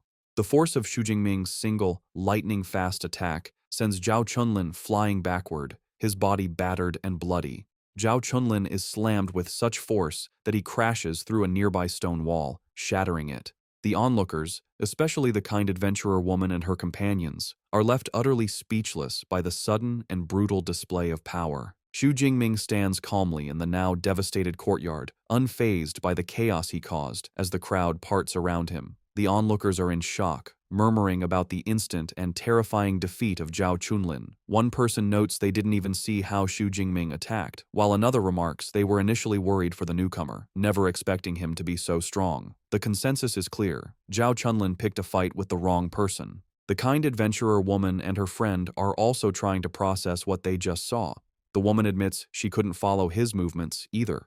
Her blonde companion grimly assesses the damage, guessing that Zhao Chunlin's legs and pelvis must have been completely shattered. She concludes that even if he survives, he will be a cripple. The kind woman remarks that Xu Jingming is not only incredibly strong, but also ruthless, truly a student from the prestigious Modu Superpower University. When her companion asks how she knows, she explains she recognized his combat suit as exclusive gear from the university. Impressed by his power, the kind woman, whose friend calls her Xiao Qian, suggests they should try to recruit him into their team, noting they are short one attacker. Her teammate immediately protests, reminding her that when they formed their all-female team, they agreed to only accept female members. The other teammates playfully tease Xiaoqian, suggesting she's only interested because he's handsome, though they admit they wouldn't be opposed to him joining. The teasing leaves Xiaoqian flustered. Ignoring the commotion, Xu Jingming proceeds to the wilderness entry gate. He scans his adventurer card, and a notification confirms his identity and grants him permission to enter. He steps through the massive gate and into the vast expanse of the Yuanshui wilderness area, a dense, untamed forest. Shortly after entering, he pauses as the distant, powerful roar of a beast echoes through the trees. He recognizes the sound as a territorial declaration from powerful beasts, likely at least Tier 4.